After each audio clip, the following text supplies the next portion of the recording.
Good evening, everybody. Welcome to DraftKings Pro Picks Night presented by H&M's Spring/Summer Menswear Collection, available in-store and online now at hm.com. As you can see by how amazing we look, oh my, just incredible. Run, do not walk to get yourself some fresh fits. You can stare at our amazing outfits for the next 2 hours while we analyze all the picks that come in on draft night. As you can see, I'm joined in studio by Julian Edlow and Steve Buchanan. Happy to be here, aren't you guys?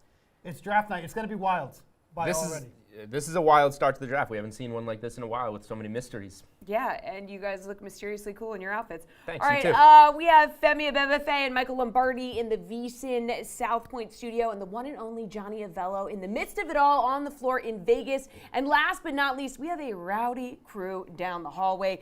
We put him in a room way down there. Emerson Latzia holding court with both Golics and the one and only Charlotte Wilder. Guys, seems like it's probably pretty crazy down there. Oh, yeah. Here we are having the time of our lives. How's everyone feeling? Everyone looks really good. I feel really good. I've never seen you look this good. I feel good. It's light. It's especially good because we're in a hot room. You're smoldering over there. Dad has slaughtered hundreds of trees to make this draft prep happen. I am very happy that someone finally made him look good.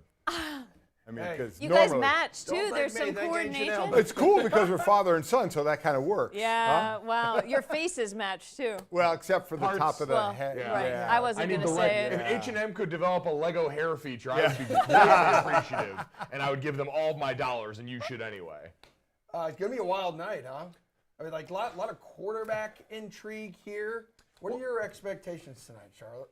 I just hope that we get weird trades. Let's go. I love a trade. That was your bold prediction, right? Yeah, which is not really, it's sort of a cop-out, Yeah. but predicting anything is, but I think that if we get the quarterbacks out of the way at the top and then some weird trades, or not even the quarterbacks out of the way, really. But I think those go hand in hand, Yeah. right? Like, Dad, you've covered the draft for years and years now. All the best years where the most action happen is when you have quarterbacks as the driver. It's the most valuable commodity in sports. We've got 4, maybe 5 guys that are going to find their way into the first round, and then a run on edge rushers, some tackles, all of which can make people a little wonky once the thirst for the quarterbacks goes too far. I do think we get 5 in, actually. I think Hendon Hooker gets in the back of the first round. Because 4.5 is the total set on the DK Sportsbook right now. I'm going to go over on that one. But nice. What always is stuck in my head, maybe it's my hate for quarterbacks, is, as a former D lineman, is the fact that there's at least 4 that are going to be taken, and history says 2 are going to bust. Yep. So, I mean, there are 4 teams that are going to take these 4 top quarterbacks thinking they have the quarterback of their future, and we have a lot of sampling of this, that 2 are going to bust, which is tough. Yeah, and we can all agree it's going to be Bryce Young at 1. Then after that, there's just a lot of question marks. And you took Bryce Young in our mock draft yesterday. He seems to be the one certain thing right now. I said we should get to open 1 draft pick early in the morning of draft day, like the night before Christmas. Yes. Make it anywhere. But in this case, Bryce Young has been the gift given to us for the last couple weeks. And then the Houston Texans, that 2, 3, 4, once you get to them, the Cardinals at 3, and the Indianapolis Colts at 4, they hold all the keys because we've seen so much conversation around CJ Stroud that seems hell-bent on trying to drive down his value to maybe prevent teams from getting froggy and trading up. A team like Vegas waiting in the wings, the Tennessee Titans who might be ready to finally move on. All those are in play when you've got this mystery around CJ Stroud and what might happen at 2. Bryce Young is going first. I would take CJ Stroud. He's a top quarterback for me, but him and Bryce are right there.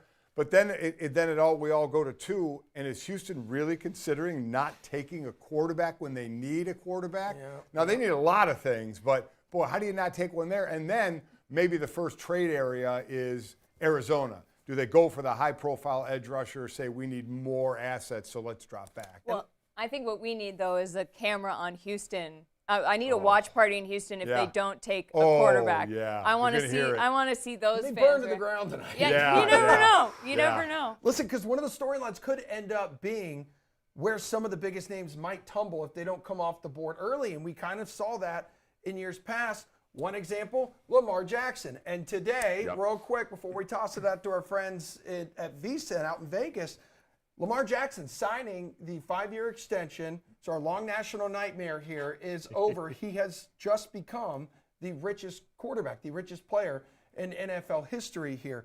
Mike, Why did the dam finally break today? The old phrase, deadlines drive results. Yeah, The draft was a big deadline, and if you were going to be one of the teams that potentially jumped in on him, you were going to want to find out now. But I think more than anything, Jalen Hurts. Exactly. Like what Howie Roseman and the Philadelphia Eagles did made Baltimore rightly consider, oh my God, Joe Burrow's going to get signed soon, Justin Herbert's going to get signed soon, and the last thing we want is those deals driving up this price even more. So at some point, Lamar knew he wasn't going to get the fully guaranteed deal. It's not the Hurts gonna, contract. It doesn't happen with Burrow. It's not going to happen. What I had said earlier is that guaranteed money, of which Hurts got 180, we see Lamar got 185, Herbert and Burrow, that may get up to 2 as far as the guaranteed with injury. So what did Lamar get actually? So he got 5 more guaranteed than Jalen Hurts and 5 more overall. But remember, his contract's a year less. He signed a 5-year deal, and that starts now. Yep. Jalen's was an extension. So Jalen has 1 more year. And so he actually has 6 years. So Lamar signed a little after Jalen, could hit free agency before Jalen Hurts. So if it only gets that 26 far. years old. Yeah. How about this, Charlotte? Agent fees are like between like 1% and 3%. Everyone knows he doesn't have an agent. So Right. by negotiating it himself, he saved between $2.6 million and $7.8 million in agent fees. That's pretty Honestly, legendary. that was my first thought when I saw that the deal had gotten done and he's sitting there and he's talking about, a lot of back and forth. I was like, oh my God, this guy's got to go into law after football. Like he's got to be an agent for other people, because the fact that he did this himself, I think, is truly remarkable. Come on, do the math. How much is he saving in 3%? $5.4 million. That's at one. That's 180. That was but a it's number you threw 185. yesterday. Now I it's can't do 185, that. so you got to add another 150,000 to it. All right, so My dad loves flexing mental math on everyone. Congratulations to We Lamar get it, for man. getting You're it done. good Yeah, at numbers. I agree. So after we have CJ Stroud as the favorite here, guys and gal, to be the second quarterback taken at minus 300. Levis next up at plus 300, then Richardson at plus like 600.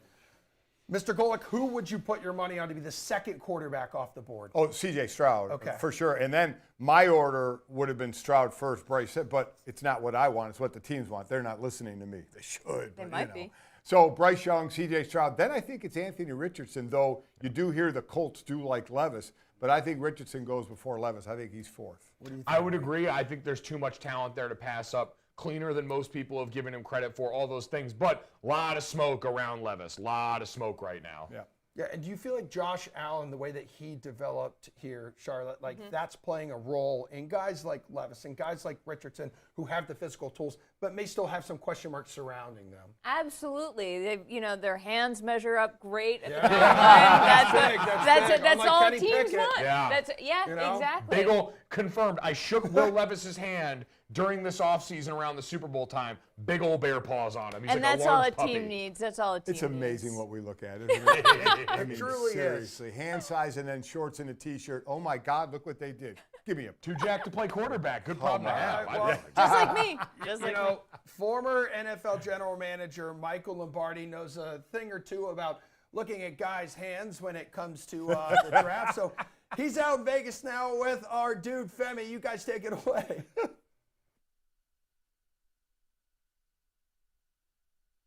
I'm glad that we could be a part of this I fun mean, I want to shindig stay here. away as much as possible, because he has a way of kind of getting on me a little bit. So I need to stay away from him. I'm sure he's going to have a lot of overreactions to the pick. I'm sure he'll have that. It looks good though tonight, doesn't he? With his H&M They all wardrobe? look good with the H&M Really gear. looks good. I Yeah, mean, we you gotta look love good that. though too. Yeah, thank you. Yeah. So do you. Yeah, we color coordinated here Both today. of us with our fresh haircuts here on draft day. But let's talk about draft day. They're finally, Michael, going to get this thing going. I think we're at 5:08 West Coast time here. We still haven't started the clock yet. We haven't still started the clock yet. I mean, it's unbelievable. And I was talking to a couple guys in the league today that the Panthers are not going to, they're going to wait. They're building this drama up. I think they really enjoy no one knowing what the pick is. I mean, we all know it's Bryce Young. But, I mean, why do we have to wait another 10 minutes? And allow us to victory lap here. I mean, the GM Shuffle podcast, it was in early March when I asked you, I said, what are the Panthers going to do? Is it Stroud? Is it Young? And you were very confident in Bryce Young. You helped me make some money, as what we're presuming here. So I haven't gotten a tip, but thank you very much. Well, let's have Roger Goodell say Bryce Young's name first before I start tipping you. You never know what could happen in an NFL draft. We saw the NBA draft, but it looks like it's going to be Bryce Young, man. What kind of player are the Panthers getting here? I really think the Panthers have a chance to really to ascend. I mean, I love Bryce Young. And you know where I started on Bryce Young with the 5'10" element. But I think he's got great instincts. He's got that memory that great players have. He can see what happened on the field. And this Carolina team is not bad. I mean, they're not a talent-deficient team like a typical first pick in the draft. They gave up a ton of draft picks. They've got a good offensive line. Miles Sanders will be a good running back. They need to add some receivers, which I think they can. Defensively, if they get somebody opposite of Brian Burns with Derrick Brown inside, they've got a chance to be really good. Look, they were DJ Moore keeping his helmet on. They were a kicker making an extra point. They were J.C. Horn not getting hurt in the Tampa game, and Mike Williams goes crazy for 3 touchdowns. So I think Bryce Young makes them, to me, one of the better teams in the South if he plays within himself, which I'm pretty sure he will. Yeah, it's an exciting time for Bryce Young. He's about to hear his name called as the first overall pick. An exciting time for the teams as well, Michael. You've been in this position in the war room, draft about to get started here. What is this like? We just started the clock. Yeah, we just started the clock. Okay, we have started. But what is this moment like right now? What's going on in that Houston war room where presumably they are on the clock here knowing that Bryce Young is going to Carolina? Well, I mean, everybody in the league knows Bryce Young's going here. So this is a formality, right? I think that everybody that I talked to before we came here thinks Will Anderson's going too. The betting market doesn't agree with that. And I've been around this enough to know the betting market gets really good information. So, will CJ Stroud go too? I don't know. I mean, I was told, write it down, book it, Will Anderson's going too. But then when I got here, the betting market's gone crazy for CJ Stroud. So I'm not to the point where I think my information is better than the betting market, because I've seen this happen. And would C.J. Stroud be the second pick? We'll see. I think ultimately the third pick, if Stroud goes 2, I think the Cardinals might be locked in at 3, because we know Tennessee wants to trade up, maybe, to get to the third pick to pick Stroud. But when Stroud comes off the board, that trade could fall apart. And to your point, over at DraftKings Sportsbook, C.J. Stroud closed minus 2,500 to be the number 2 overall pick. But Will Anderson 10-1. Today, this morning on GM Shuffle, on the show today, Will Anderson was going crazy with all the picks, right? I mean, Will Anderson was their prohibitive favor, but something shifted in the afternoon. Now, could Cal McNair come in and say, look, I want to pick a quarterback? I don't put anything past any of that. I mean, I think when they need a quarterback, and I was told they're going to pick a quarterback last night. This morning, I heard it was going to be Will. I mean, I've heard everything, right? I've heard everything. We haven't had a draft day trade inside the top 10 for 4 years. Do we have one tonight? Any trade rumors near the top of the board? Well, it's going to be interesting what Seattle does, right? Seattle's sitting there at 5. John Schneider's made 34 trades in his career. He's traded up 20. He's traded down 20 times. He's traded up 11. Does he move out of 5 because he's worried about Carter? I don't think so. I think, to me, all the teams picking from Schneider 5 back hope that the quarterbacks all go, because it gives them a defensive player. And in this draft, the defensive players are probably the better ones. All right. Well, the Carolina Panthers now on the clock. 2 minutes in. 7:40 to go. 8 to go. Yeah. It's a lot that we got going on here. We're going to be hanging tight with you guys here, holding it down in Las Vegas. Let's talk it back to Jesse over in Studio A out in Boston. Back here on DraftKings Pro Picks Night, presented by H&M Spring/Summer Menswear Collection, available right now in store and online at hm.com. My shirt is buttery soft, so not only do I look incredible, I also feel incredible. I know you guys feel incredible too. Guys, obviously, it's going to be Bryce Young at 1. We've talked about this. We've talked it to death. But let's talk about the fantasy impact for a quarterback going to Carolina. It's a unique situation because he's not going to a terrible team here.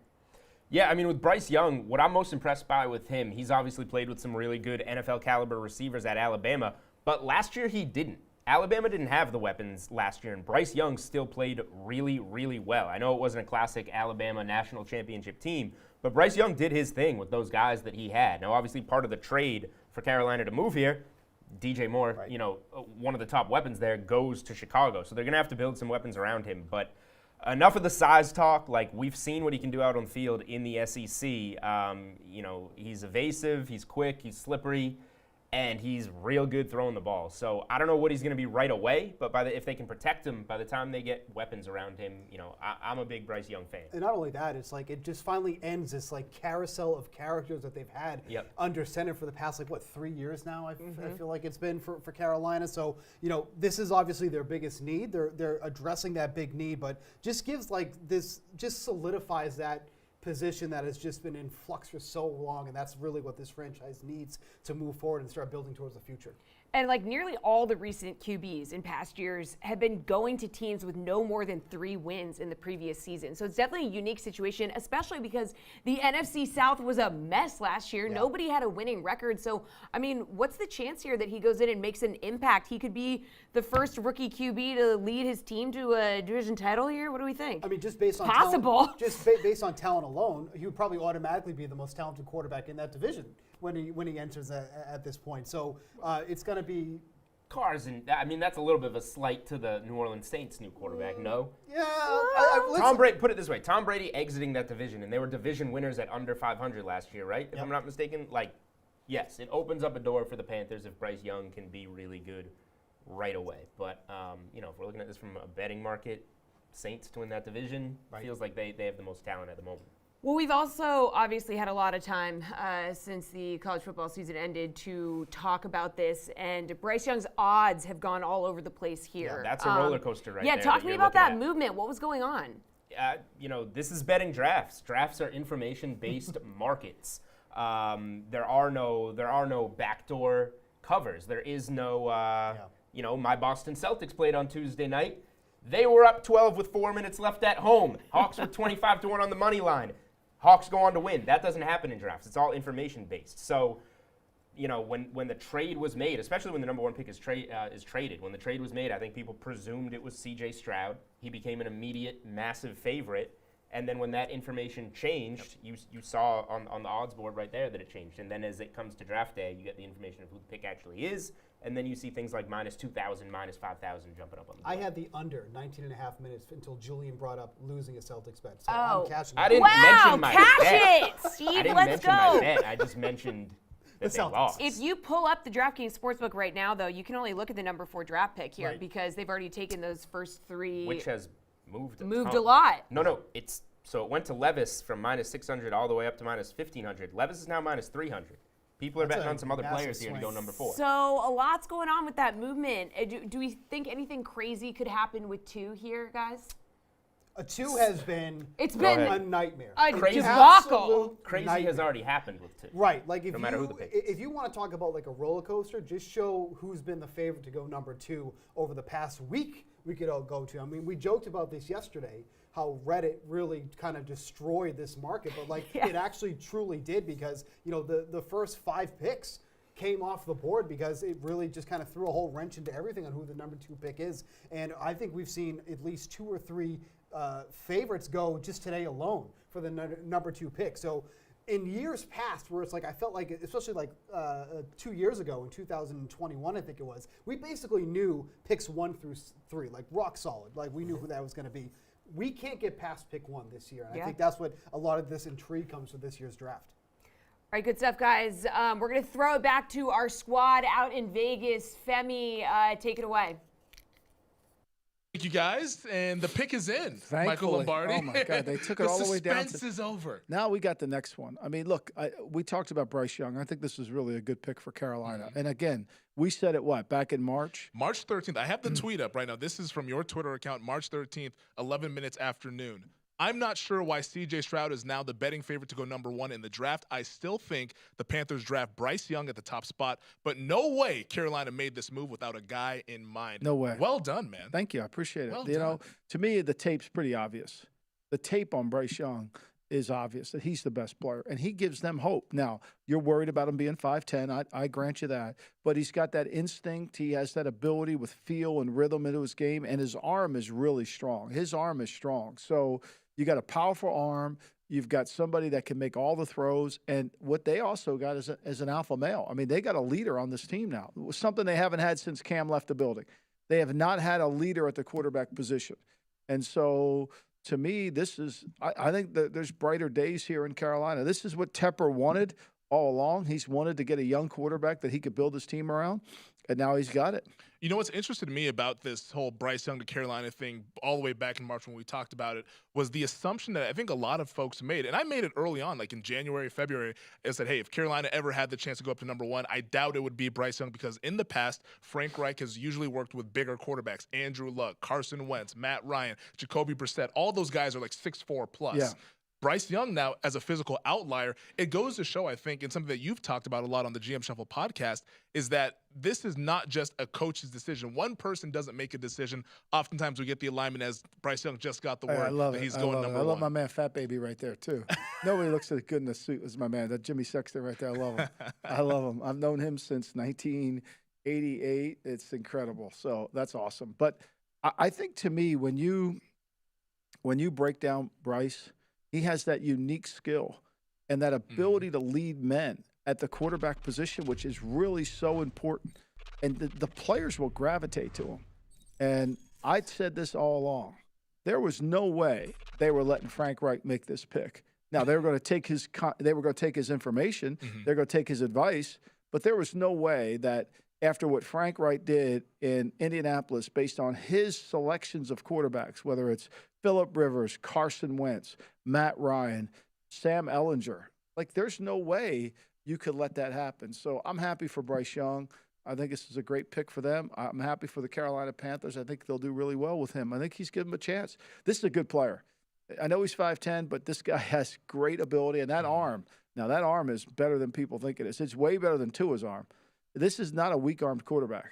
And this is something that we talked about, like when the pro day happened down in Tuscaloosa, when teams got to see him throw the football live, because Bryce Young didn't throw at the combine. I think that's where a lot of the Richardson and Stroud buzz started to happen. You saw it in the Georgia games, right? You saw it in those two when he was a junior. And I think, to me, what we didn't really discuss enough about with Bryce Young is this was not a talented Alabama team. No. It's one of their worst, honestly. I mean, they didn't have the great receivers, the offensive line. I mean, he won that Alabama. I mean, he won that Texas game by himself.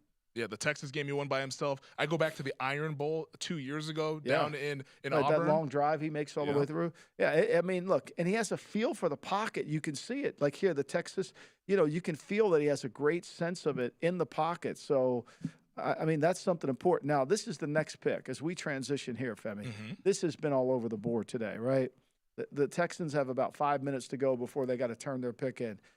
I mean, it's been – I heard Will Levis. I heard a quarterback. I heard Will Anderson. I mean, my sense of it is, based on people that I talked to that are in Kansas City, it was going to be Will Anderson. But I respect the betting market too much to know that wouldn't have moved those numbers there if it wasn't true. Yeah, the betting market thinks we're going to get a couple of Southern California signal callers going 1-2, both of those guys being from the California area. If we do have Stroud going to the Houston Texans, how do the rest of the quarterbacks shake out? What about my man Anthony Richardson, most athletic quarterback ever at the Stroud combine? just went to Houston. There it is right there. Stroud just went to Houston. You're scooping the broadcast, buddy. Oh, I'm sorry. Well, we have our own broadcast. Yeah, we have our own broadcast. We have our own broadcast. So CJ I think Stroud the one now. thing that's pretty clear is you can't, the betting market is, for whatever reason, I respect it. And I literally was on the phone driving over here, and I was told by a team, book it. It's going to be Will Anderson. Now, what happens with Arizona? This is the tricky one. Does Arizona move out? Do they take Paris Johnson? This is the greatest news that could happen to the teams pick at 5 or below. Because what's happened now is that two quarterbacks, no defensive players gone yet. And there's a lot of conversation that Anthony Richardson is going to go 4. Does Arizona take an offensive lineman? Does Will Anderson slip to Seattle at 5?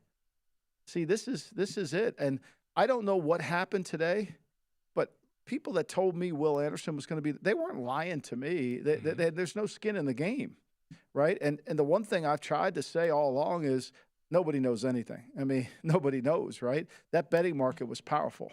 Well, right now for the third overall pick, at least at close, Anderson was the favorite -200, and they had Stroud at 3-1, but we know Stroud's going number 2 there. So maybe Cardinals take Anderson, but I think with the quarterbacks going 1-2 is probably a bad sign for Arizona being able to trade out. Well, unless somebody trades up for Jalen Carter. Unless that. That because if you're the Colts, you're sitting there saying that you have a really good opportunity to get somebody. You're going to get you're either getting Levis or Richardson. It's fascinating stuff. Would somebody trade up for Levis at 3? I can't imagine that. It sounds like the Colts had eyes for him, but we're hearing now that maybe Richardson could be the guy for Indianapolis. We're going to learn soon, though. But we do know number 1, Bryce Young, number 2, CJ Stroud. As for now, we're going to hang out here, consume everything, digest what's going on. But let's toss it over to Studio B, Emerson, Charlotte, and the Golics out there in Boston. All right, thanks, gentlemen. We appreciate it. So Carolina here, Mike, has determined its future at quarterback. CJ Stroud, the same for the Texans here. You wanted them to go CJ Stroud, the Texans, and they listened to you, Mike. So congratulations. Yes, the pull that I have. That's a shocker, though. Not many people. Well, but this is what we go through before the draft, of lying season, of all the stuff that started out about CJ Stroud, and maybe they'd go a defensive lineman and edge rusher. Yeah. You're not winning without a really good to great quarterback, and that's what the projection is for Stroud to be, for Bryce Young to be. So you're looking at two teams, first with Young. You know, their passing game last year was awful in Carolina. They bring in Adam Thielen. They bring in DJ Chalk. They bring in Hayden Hurst. They bring in Miles Sanders. So working on the offense. You look in Houston, I think about 17 people brought in the offseason. 10 or 11 were on the offensive side. So these are the side of the balls that they need to work on. So having CJ Stroud going second, I think, to me, was an absolute no-brainer. Yeah, it made the most sense. Answer the most important question first. And I think for both of these guys, you look at where they're going. For Bryce Young, all the talk about his size, going to a place in Carolina where, yes, the offense was not a strength, but the offensive line by season's end was. That was a rushing first attack. They bring back all 5 of their starting 5 on the offensive line. A young group to go around there. Ike Ekwonu, their top pick from last year. And then Houston, re-signing Laramie Tunsil, having that blind side protected for CJ Stroud, who we're hearing is the 2nd overall pick now. And so Lombardi broke that 6 minutes ago. Yeah, like I say, early in the market on that. That was awesome. New audience every 5 minutes. But, you know, CJ Stroud, I think this Texans team also young in certain places, right? Damian Pierce in that backfield last year. Derek Stingley Jr. on the defensive side of the ball. There's a lot of good momentum around things with that coach included in all this, and so this keeps it going. Yeah, and I was going to say 2 new head coaches for these first 2 teams at the top of the board. I mean, Charlotte, how did 2 quarterbacks off the board right away could change what happens next? Cardinals, Colts, Seahawks here to round out the top 5. I mean, what's going to be really interesting is if the Cardinals trade down, and then we've got 1, 2, 3 quarterbacks, because then it sets you up to have 1, 2, 3, 4 potentially, which has never happened before. And I don't know that I see that happening. I mean, I clearly don't have a crystal ball. But what Mike wanted when we talked about this last week on the show. Yeah. Brandon was like, I think the Cardinals need to draft a quarterback. And you're like, no, I think they need to trade back and acquire as many picks as possible. Because it's another team kind of shuffling in a bunch of new coaches, new players. I think they're actually in a pretty good position for this draft. It's all contingent on if you think Kyler is eventually still the guy. Might not even be ready for the start of this season. Bad team. Their odds to win the division plus 2,000 in DraftKings Sportsbook. New coaching staff. No one expects anything from you. So trade back, stockpile picks, try and address your problems with volume, and then focus on building for the long haul, not necessarily the here and now, because you're not ready to win in the here and now. So the issue with that is, number one, you got to find a dance partner. Sure. Right? And then how far are you going to go back? There's something to accumulating picks, but there's also something, if there are really highlighted, high-graded players that you want to get on that defense, like a monster edge rusher, do you take that because he's graded out so high? Because how far back are you going to drop, and then what are you going to get? Yeah, you can get, obviously, quality players, but right at the top, that's when you want those impact guys right away. But overall, I agree, because they have one of the worst rosters, do the Cardinals, in the league. So overall, I agree, trade back, get some more picks. But, again, you need the dance partner, and how far do you drop back where you can still get a monster impact player? All right, Panthers win the number 1 overall pick. There is no question that they won the largest number of people in that war room. There were 700 people. Okay, in that war room can for we talk Carolina. about that for a second? Yes, It reminded me of the meme where there are a bunch of people in a bar and then someone gets shown on the screen and they all explode. The pick was in and they were all like a bunch of dudes in suits hugging each other and the one woman sitting there and I'm like, oh my God. But no, I think that I'm just glad that we got that moment. I mean, and they had to milk the clock for the whole pick. Yes. Apparently, Roger Goodell and the NFL are content to keep us all here well until the wee hours of the morning. But Carolina drawing out the drama there and making sure they got their money's worth. And seriously, if you're one of the people that has to stand up against the wall, you don't even get chairs back there. Right. They're standing against the wall. I'm begging out. I'm saying, no one's listening to me. I feel like they wanted to be there. I feel like if you're lining the room like that, Let's you're see an hour you're like, four no, if they please wanna let me be in. there. Or they're like, hey guys, I have an idea. Let's get all of us in this 20-person capacity room. Yeah. Let's fit 70 of us in there. It's going to look great on It's got to television. be so hot. And you know what I didn't Gross. see? Everyone's sweaty. You know what I didn't see? Catering. So No. that would be an issue. There was not a single piece Nothing. of food Nothing.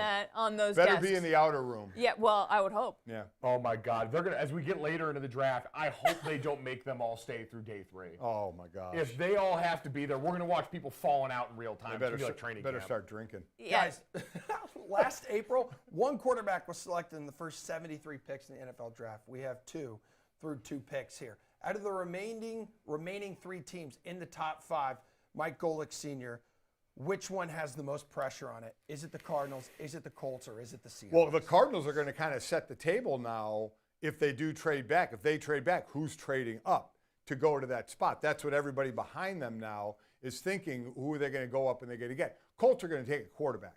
It's just a matter of who they're going to take. Is it going to be Levis or Richardson? So I think we know that. In Seattle, I still say it's going to be Jalen Carter. I know everybody's wondering about him, and you hear out of, well, Seattle is worried about, the character. I mean, right, okay. I feel like Why is that word used? I mean, we know why it's used. Yeah, I would say it's convenient. Yeah, Right. it's convenient. It's a thing of convenience when you can throw that out there. In actuality, we see this league is about drafting talent, putting in the best possible position to succeed. That's a unique talent. He's really, outside of the quarterbacks, I think Jalen Carter is the most fascinating domino to fall because we've got Tyree Wilson and the other edge prospect at top is Will Anderson Jr. I'm already forgetting. But that would be interesting of what Arizona does if they don't take the edge and trade back. Who trades up? What do they take? Colts are going to take a quarterback. Well, maybe there'll be an edge rusher there. Seattle's got to go defense. Their defense was horrific last year. And if we're looking for the wild card, we're looking for dance partners for the Cardinals. Las Vegas is really interesting to me. If their roster's also kind of a mess. Kind of a mess. Yeah, and listen, Jimmy Garoppolo and that contract he signed, much like we're talking about with the Seattle Seahawks at 5, they're both teams that could still go after a quarterback. Right. And if they're one of the guys like Levis or, like Will Levis, who you think's going to need a little bit more time, you think you might want to sit for a year, you can line that up and still get some of the advantage of the rookie. Well, remember, that's the big thing, too, we have to remember. While the 4 are going to go in the first round, Bryce Young and CJ Stroud are plug and play. Right? I mean, you're giving them the starting jobs because those teams were not good. Anthony Richardson, again, 12, 13 starts. 12. Tough to just say, go do your thing, and I don't think Levis will be that either. I think eventually everybody knows they will, but I think those first 2 picks there, obviously plug and play. I mean, how tough is it to project those 2 dudes?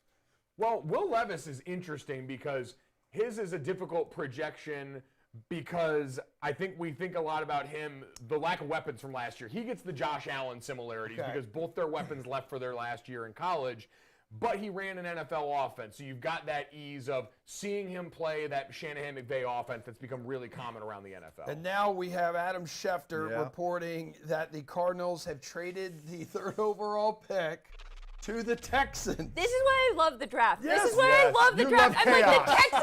I'm like, they're going twice in a row. Oh my God, give it to me. It's like the NCAA sheets, the sheets of integrity. When you pick the tournament, you want chaos. Yes, right? I want the chaos. upsets. My bracket was busted day one, Mike. By the love way, the chaos. Speaking of people who got their brackets right here, the last mock draft I saw this morning, Daniel Jeremiah over at the NFL Network had the Texans taking CJ Stroud at number 2 and trading up to number 3 to take Will Anderson. Okay, is that who you take? Not Tyree. Oh, without a doubt. Now they go on the defensive side. Now for Arizona, though, Arizona is going to lose out on the 2 best edge rushers and the best interior linemen, right? In Tyree Wilson, Will Anderson, and Jalen Carter. They're all going to be gone by 12. So they are doing what you talked about, dropping back, and they're going acquiring picks to acquire talent that way. I love this move by the Texans, though. I think it's such a power move. I think it's proving to a fan base, like, look, we're here. I'm not messing around. Like, it's a great first thing for DeMeco Ryans to present to the whole NFL, really. Be like, oh, I'm sorry. Did you think we weren't serious? Like, check out what we're doing. Okay, so here's the return real quick, gang.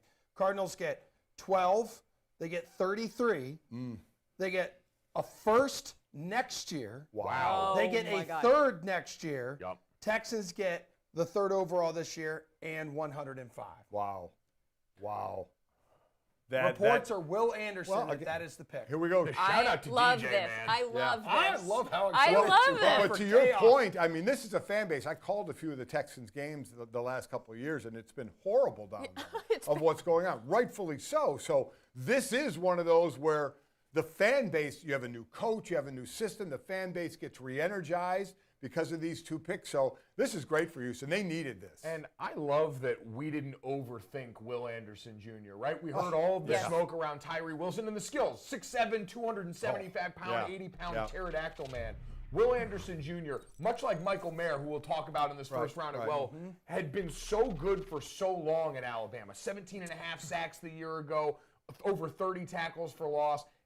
Ruthlessly efficient is how I describe his game. He plays like a Terminator. There's no wasted motion. He is a force in the run game. He's a complete player right away for you that you can build around. And, Dad, you know this. Pass rush and pass defense on the back end pair together well. So what helps your young cornerbacks like Derek Stingley Jr. develop even more? Quick pressure up front like a guy like Will Anderson who is ready to plug and play now. And with Will Anderson, I mean, you just, at the end of the day, you believe the tape of what you see. That's why leading up, talking about the draft for so many years and leading up, it just makes you chuckle all the time of what starts to go on. When you just look at the tape, believe what you see there. Well, that's what I feel good about this. I'm so excited because I'm like, okay, cool. Like the smoke screens around CJ Stroud and like even the weird test score stuff and just all, it's like the Texans didn't listen to that. Will Anderson, everyone's like, well, maybe Tyree Wilson. And it's like, have you, like, yes, also amazing, but have you watched Will Anderson? Like, are we all seeing the same? It's like you galaxy brain yourself. It's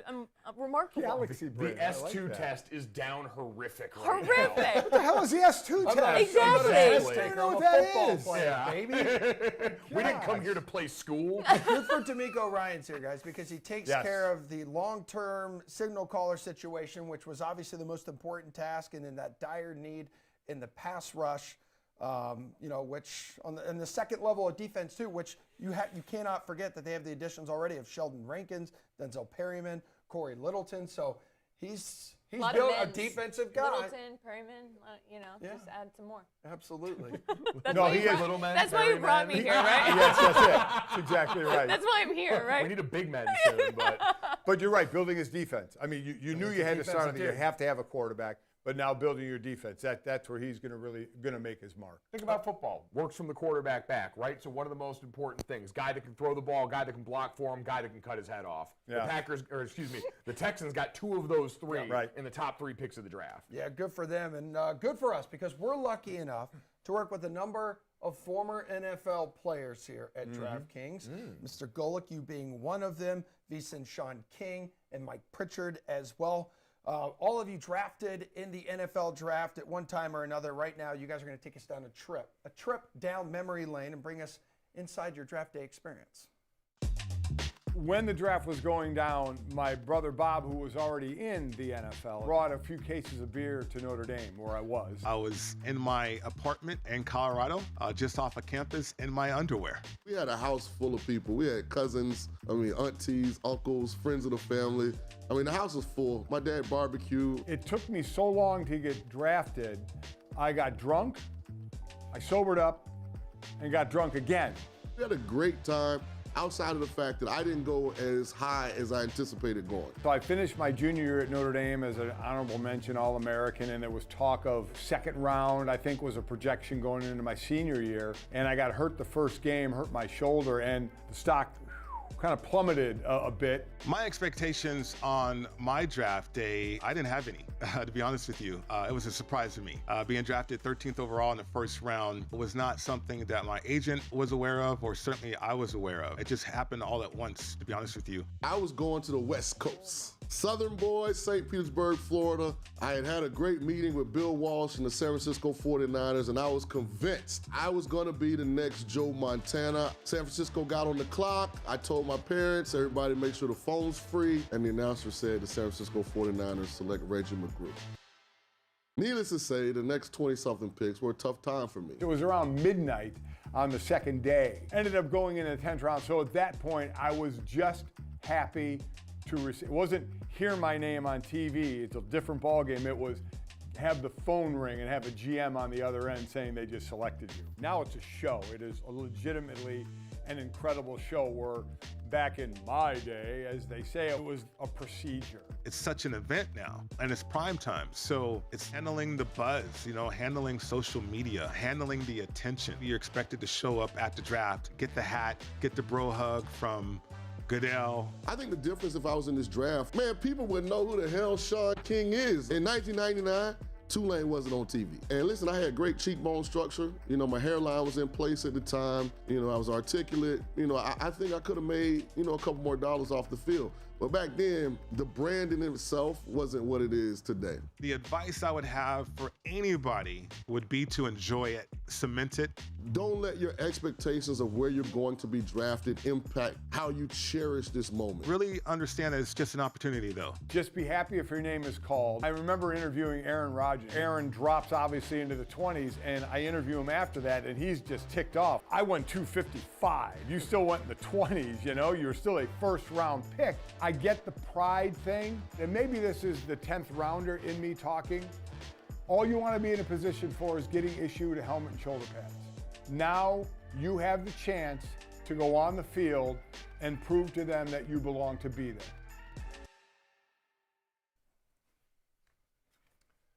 All right, welcome back, everybody, into the DraftKings Pro Picks Night, presented by H&M Spring and Summer Menswear Collection. Nice and light and loose, which is good because it is hot as hell in the studio. We're getting all worked up. The heat of the picks. It's the heat of the picks. Excited about Texans football. And Anthony here we go. Richardson. Anthony Richardson, 4 overall to the Colts, ahead of Will Levis. How big of a shock is this, Mike? I'm not shocked.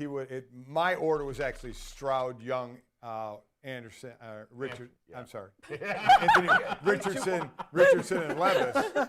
So I love Richardson. Yes. Now again, we're going to have to wait. Remember, they brought in Gardner Minshew. He'll start it off because Sorry. I know. I love him. I love him. I love him. I love him. I just forgot. I just forgot. Love him. I just forgot. I love him. I just forgot. What a great quarterback room, by the way. Florida guys through and through. Oh, my He God. looks like Jacksonville, as someone who's from Jacksonville. He's got the mullet, the mustache, If the he can get Anthony Richardson to wear some jorts, that would be the greatest thing in the world. and Listen, Anthony Richardson, it's all about experience. It's not people say, well, he's not ready to play because he can't do the reads and blah, blah, blah. That has nothing to do with intellect right now. It has to do with lack of experience. Right. He needs to see coverages over and over again. That's the one thing. I don't care how great of an athlete you are, and he is. We all knew he was going to be a great athlete at the combine. You have got to recognize defenses a second before the snap, a second after the snap, make lightning quick decisions, and throw through a tiny window. So that's going to take time to get those reps over and over and over again. It's like his numbers he put up at the combine were historic here, but as your dad has said so many times, you just watched the tape. You watched the tape on this guy, though, and he wasn't necessarily superb at Florida. No, but he was also better than I think he gets credit for. He gets the raw label, but what he does on think about his situation at Florida. He's there, Dan Mullins gets fired, doesn't really play much that year. Emory Jones splitting time a little bit in some certain packages. Then you get the new staff that comes in here, getting new coaching, new system, and really no weapons to speak of around him in that offense. What you see on tape is guy that moves around in the pocket pretty well and clean, very naturally. When he's under duress, and Dad, you know this, you can drill things all you want. It's about how do you respond when the live bullets actually hit. He responds really well. He has nice touch on his deep balls. Everything Dad said is right. It's all going to come for reps with him. Learning to have a little bit more touch on the intermediate stuff, learning how to make sure he buys time and keeps his eyes downfield. He's got all the tools, and I think he's naturally very good at some of the technical things that he'll get more and more consistent with the more and more reps he gets. I also think a lot of the tape that people were pointing to, or a lot of his stats that people were pointing to, like his receivers were dropping balls. His receivers were not getting to where they needed to go. So he's bearing the brunt of other people's mistakes when he's got an incredible arm. I mean, the guy could throw it from here to New York. Yeah. We're in Boston. And I couldn't be happier with how this draft. It's like very rare that I'm just so psyched for all of the guys so far, and it just feels really good to see the athleticism. And real quick, the one thing to make sure you don't worry about with a quarterback like this of putting him in too early while he's learning is someone who can take off and run like he can. It's a quarterback that will have, in the beginning, more confidence in his legs than his arm throwing into tight windows. So he'll run sooner than he should. That's why he needs the reps in practice, needs the reps along the way in the film room to kind of learn to have more confidence to stand back there, make the reads, and make the throws. And I think he should run more right away. Remember, the Colts Weak spot at left tackle last year. That offensive line looked a little more human. Jonathan Taylor in that backfield create opportunities for them to make life really hard on defenders and help them out while they reinforce that offensive line. Watch a lot of Justin Fields tape and how he ran over the plays. And all of a sudden here, guys, the AFC South has a lot of young quarterbacks here, man. Could be the next great quarterback to the division. The division of the working man. Oh my God, spare me. Spare me. Let's go. Emerson's going to come back in a lime green Speedo. Jesse, Jules, Steve, take it away over there in Studio A. Thank you. Appreciate that, Emerson. You guys are getting crazy down here. We have a very special guest joining us right now, DraftKings Director of Race and Sportsbook Operations, Johnny Avello, live from the floor in Vegas. Johnny, thank you so much for being here. What is going on? I mean, how's the energy over there? And talk to me about where the biggest money came in during those first couple picks there. Well, you know, that first pick was actually good for us, and that's unusual because it actually goes south for us. So we're really happy with the first pick.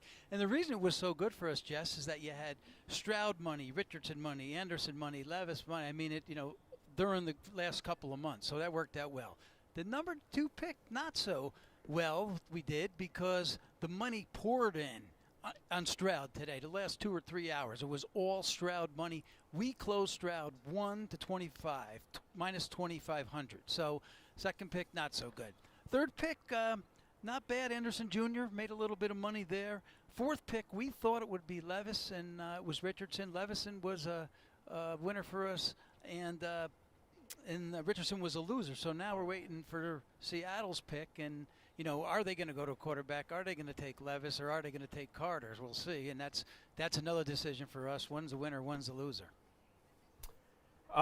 Johnny, talk to me a little bit about that number 2 pick, because that's as wild of a pick as I can remember. We had Levis at points in time, I believe, a while back, favored to go there. There were points in time Tyree Wilson climbed up to be drafted, to be the first defensive player off the board. He was even favored, which obviously turned out to be Anderson. Then it's Anderson this morning that becomes, I think, minus 360, I think he peaked at DK. So we had at least 4 favorites at this number 2 overall pick. Just your thought process behind how quickly that pick moved and where it ultimately landed. Yeah, there's certainly volatility, and on the last day, I think, you know, we see the most volatility. But for the second pick to go to minus 2,500, that's just a huge move, and that just tells you what the action was like for the last 2 or 3 hours. You know, we had Stroud in the 2 spot all along, but then, of course, you know, news out, that's not where he was going to go. He dropped down as low as maybe 3, 4, possibly even out of the top 10, you know, on some people's draft. But, you know, today was his day for movement, and, you know, somebody had the news out there, and they pummeled it.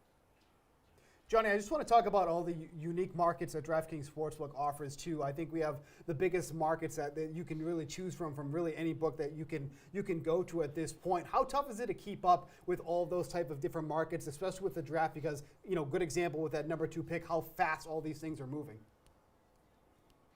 Yeah, the team did a great job. I mean, we put up a lot of markets again this year. I know, you know, some places are eliminating the draft, and we just we went after it and made it even bigger. Tried to get better at it, and I think we did, and the team did a tremendous job.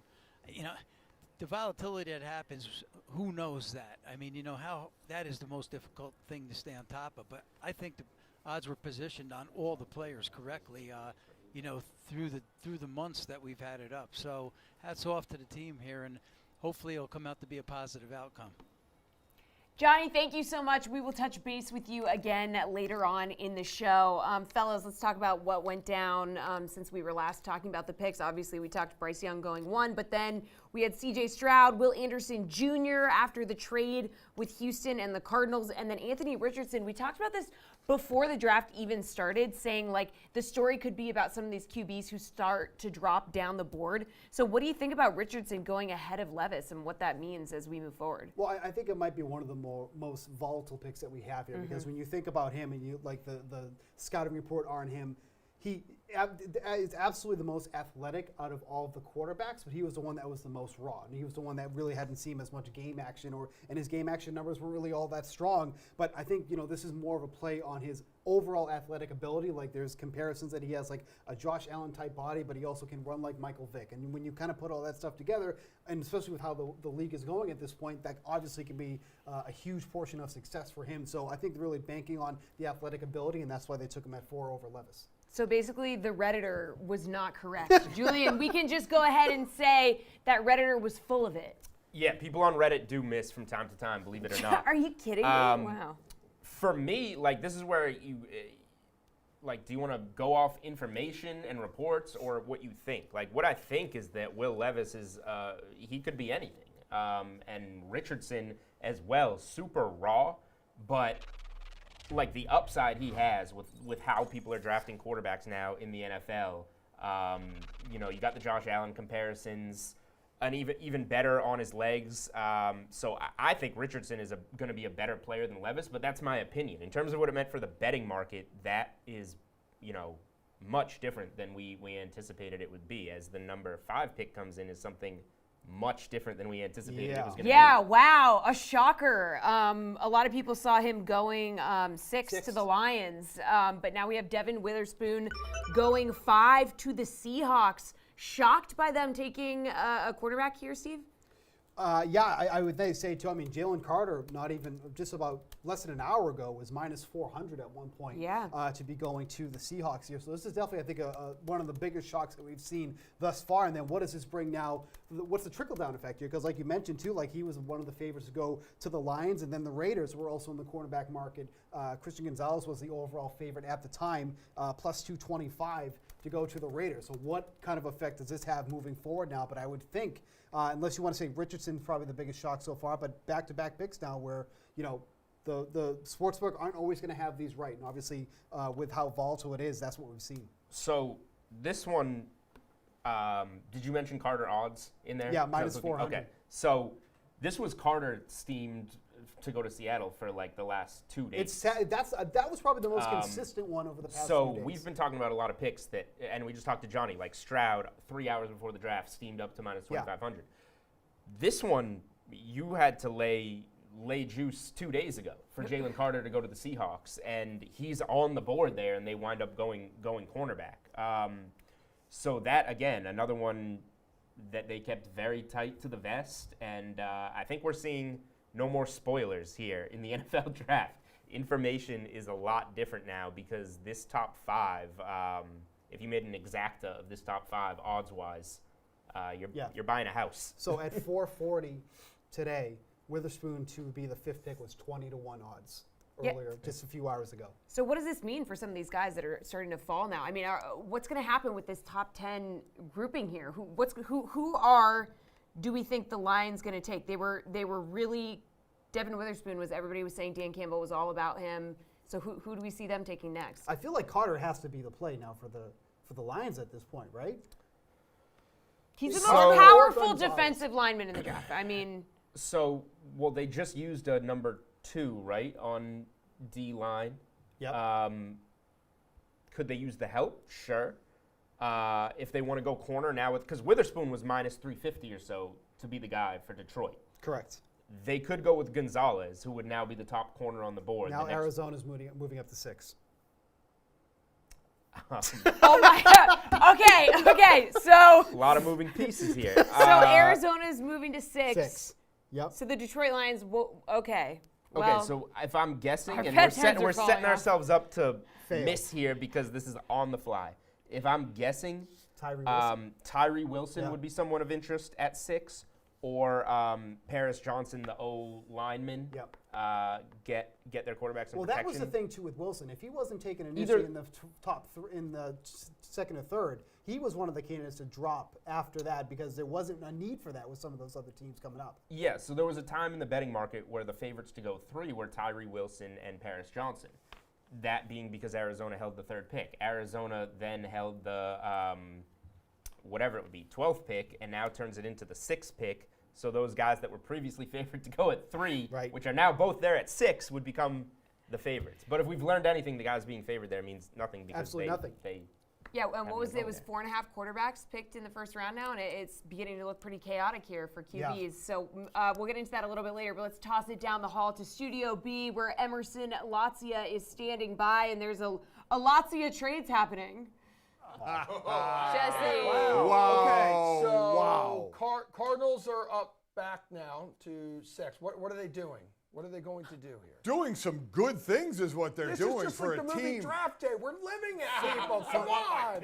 For a team that has just been awful, now they jump back up. They can get a Tyree Wilson. Jalen Carter's there as well. So edge or inside because they lost one of each in the offseason. Again, it's a team that needs a lot. This is also interesting because we heard a lot before the draft that Kyler Murray really likes his tackle class, and Paris Johnson in particular out of Ohio State. I think you could have probably waited a little bit longer. The run on tackles was expected between like 9 and 15. But you wonder if they heed any of the word of their quarterback and say, hey, give me some added protection. Yeah, no, I'm with you. Let's quickly go back to Seattle and give them a little love with Witherspoon. That's a top cornerback, shutdown corner, love his physical play. So, that's a lot of people thought Jalen Carter might go there. So do we see the slide? I don't know. He may go right now to Arizona, but I think that was a really, really good pick for Seattle. Again, a defense that was bad. I just love with all the trades thinking about all the GMs calling each other. It's like in Mean Girls when they're like, hold on 1 second, and like clicking each other in. Accidentally. Yeah, and they're like, oh, sorry. I mean, we're not trading with Philly. Oh, wait, he's got 3 other teams on the line. I'm not like a regular quarterback. I'm a cool not gonna lie. I'm going to say, Charlotte, I have covered drafts for a couple of decades now, and that's the first time a Mean Girls comparison has ever been put in there. I'm very impressed. Thank you. Again, it's why she's here, because of her pop culture expertise right now. Wow. You want dynamic? She's a chameleon. I do love the pairing. Tariq Woolen, who you hit on in the draft last year, came on in a big way, got his hands on a bunch of footballs. And now you add this guy, hyper-aggressive defensive back room, a team in Seattle that made massive strides last year based on the Geno Smith resurgence. Right. Dad, you pointed out, added a ton on defense this offseason. I mean, you added a linebacker, D tackle, inside backer, a safety, D lineman, and now, you're drafting a cornerback. And that middle linebacker, you're bringing Bobby Wagner back after he goes away for a year and plays with the Rams. Now he comes back. So I think they're doing what they need to do with what was a bad defense. So, we'll see where it leads. All right, so Cardinals now on the clock. We're thinking they're going to go defense. Mike, you mentioned when we were off camera, and here comes the Will Levis slide down the board, which was Ross Tucker's bold prediction, bold take earlier this week. He anticipated Will Levis sliding down the board here. Yeah, and now the question becomes, how far is that going to go? Does he make it past the Raiders at 7? That's the one that I've kind of circled there. We heard very loudly from their GM earlier this past week that they're not opposed to a quarterback competition, brought Jimmy Garoppolo in on that 3-year deal, kind of like the Geno Smith deal. Lots of holes on that roster, but quarterback certainly still the biggest among them, even with Jimmy Garoppolo, because you know what he is at this point. He's not your long-term answer. So if they don't do that, does he drop to Tennessee? What do we think of, a Tannehill? They done Malik Willis. Has he not shown enough to get a shot there? So if they do get past Vegas, does Levis maybe end up in Tennessee? The pick is in right here for the Arizona Cardinals, and I believe Paris they're Johnson make me look very smart. Yeah. Wow. Oh my You've God. been crushing your mock draft picks. That's what's going on here. You know what? I just keep my ears to the streets and I listen to mostly what's happening on Twitter because I'm terminally on. Mike is very smart. I know he Mike is. is very, very What was smart. Paris Johnson's S2 test? So that's what we're I can say that's his question. You know what I know his test on the field is? Really, this guy reminds me a lot of Tyler Smith, who got picked out of Tulsa last year by the Cowboys. A little bit on the raw side, doesn't use all of the length that he's got in his arms.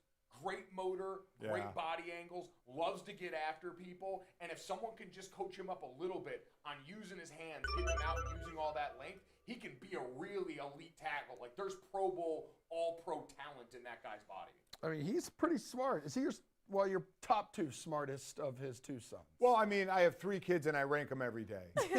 Mike started the day in last. He might be moving up a little bit right now because that was a pretty good breakdown. Grinding, baby. But again, in the football, first-round pick in life. Breaking down an old lineman. I mean, though, that's what he played. I mean, come on. I love it. Some beef. I do think this is interesting for the Cardinals because if this is what Kyler Murray wanted, this is a real show of confidence in him, and it's sort of like we're sorry for literally everything. I think it's quite scary all of a sudden if you're letting Kyler Murray have a little more input. Yeah. The statue ceremony back in Oklahoma. Yeah. So it's all kumbaya. All right, good stuff. We're gonna towel off. We're a little moist, but thank God our H&M clothing is nice and light. As for now, let's send it back over to Femi and Michael in the desert. Take it away, gentlemen. Oh, man, they got the nice and light clothing. We're suited and booted in 80-something degree weather out here in Vegas. I mean, if Emerson lives through the raindrops, he's got it made out there, He does. Nobody's better, and he'll second guess all these picks. He's watched no tape on anybody. You're giving it to him now. Oh, yeah. He'll overreact. That's the best part. I used to do a segment with him all the time. We called it overreaction. He's going to wait till the Patriots make their pick. I mean, they'll be overreacting. Or maybe the Jacksonville Jaguars when they make their pick. Yeah, maybe. He's a big Jags fan. I know. Duval County, stand up. But how about this draft? We're 6 picks in, Michael. 3 quarterbacks. We've had 2 trades in the first 6 picks. This is the fireworks that we all expected, and here it is. I mean, Monty decided to trade back up. We don't know what the details of the trade are, but he wanted to get ahead of the curve to pick the offensive tackle. But I think if you're the Raiders here, you're in really good shape. I mean, you're either going to get Tyree Wilson or Jalen Carter. I mean, this is kind of where you are. Now they're down to almost 4 minutes on the board, but I think to me, you can't be in a better situation than what they're in because they got 2 defensive players. Whether they go with Carter, feel comfortable about him with his character, they go with Tyree Wilson, feel comfortable about him with his foot. There's 2 things there, but I don't think it'll be Gonzalez. I think it'll be a front 7 player, which they need badly. They need this badly on their team. So this draft has really kind of come off. It couldn't be better for them. Now, where does Will Levis go? That's the next question. Where does he go? Does Tennessee take him down here at 11? Does he slide to Tampa? We kind of thought quarterbacks would slide. I mean, I'm still kind of shocked that Richardson went 4. I really am. Because we kept saying all year, the guy needs to go back to school. Now he's the 4th pick of the draft. It's great. I mean, that upside, though, with the talent that he showed off in Indianapolis in the Combine. Ran a fast 40, I think they jumped believe out in the gym. Shane Steichen. The reason they hired Shane Steichen is to make that transition to the 6-back offense, where they're going to have Jonathan Taylor and they're going to have him as a runner. Now, can it hold up? We're going to find out. That's going to be interesting to see. I do think Houston, what they did was they guaranteed themselves Stroud, and then they came back and got Anderson. They were able to make a trade. They gave up a lot of assets to do it. I think when we look back on that trade, it's going to be interesting. The Raiders are down to 3.5 minutes, so they're taking their time. I want to ask you about pick There's number 5. the Raiders draft room. Oh, there it is. There's no way here in my Vegas. man was alive. There's no way anybody would be in that room. I want to ask you about pick 5 with the Seattle Seahawks because at close, Jalen Carter was the favored player to go number 5, minus 400. They ended up going with Devin Witherspoon, who was 13-1 over at DraftKings Sportsbook. And we were both talking about this when the Seahawks were on the clock. I don't think it's corner because traditionally John Schneider and Pete Carroll, they don't take corners high. They kind of develop those guys, take them later. Richard Sherman was a late-round pick as of recent. Tariq Woolen was a late-round pick. How stunned are you? Because I'm stunned that Seattle took a corner this high in the draft. But I think they're transitioning away from Pete's cover 3 scheme. They played a lot more cover 2 last year. They're trying to play more man. I mean, the cover 3 scheme that Pete ran was a man coverage. Even though it was cover 3, it was a match 3. And I think, to me, Witherspoon was clean. He's really tough. He's got good cover skills. He'll tackle. He's everything you want. There's no miss for him. So I think they feel really good. And the Raiders they turn the card in. They took Tyree Wilson. Wow. So Tyree Wilson goes 7th overall to the Las Vegas Raiders. He was 6-1. To go number 7 there, and it sounds like the foot is cleared. The medical's all good there. The medical has been cleared. Everybody feels good about that, and now they got to develop them. I think in this scenario they probably felt more comfortable with Tyree Wilson. It's going to be interesting now. What's Philly do? Does Philly get into and go after him? Do they trade up? Howie Roseman got itchy hands sometimes. I mean, Atlanta's sitting here. You got Jalen Carter on the board. You do not have anybody on your defensive front like Jalen Carter. And if you can't manage a kid from Georgia, I don't know what you can do. So, look, this Tyree Wilson was considered, I think the Texans had him down there too. He's long, he's athletic, he's a prototype defensive rush end. He gives them somebody that can come off and play complementary to Max Crosby, which I think gives them a lot of help. And he's big enough to hold up against the run. The problem is when you take Will Anderson and you play him at right end, he's 240. I mean, they're going to get a lot of runs at him. I mean, Tyree Wilson's 6'6", 270. I mean, he's a big man. Yeah. You got a better chance at handling the run there.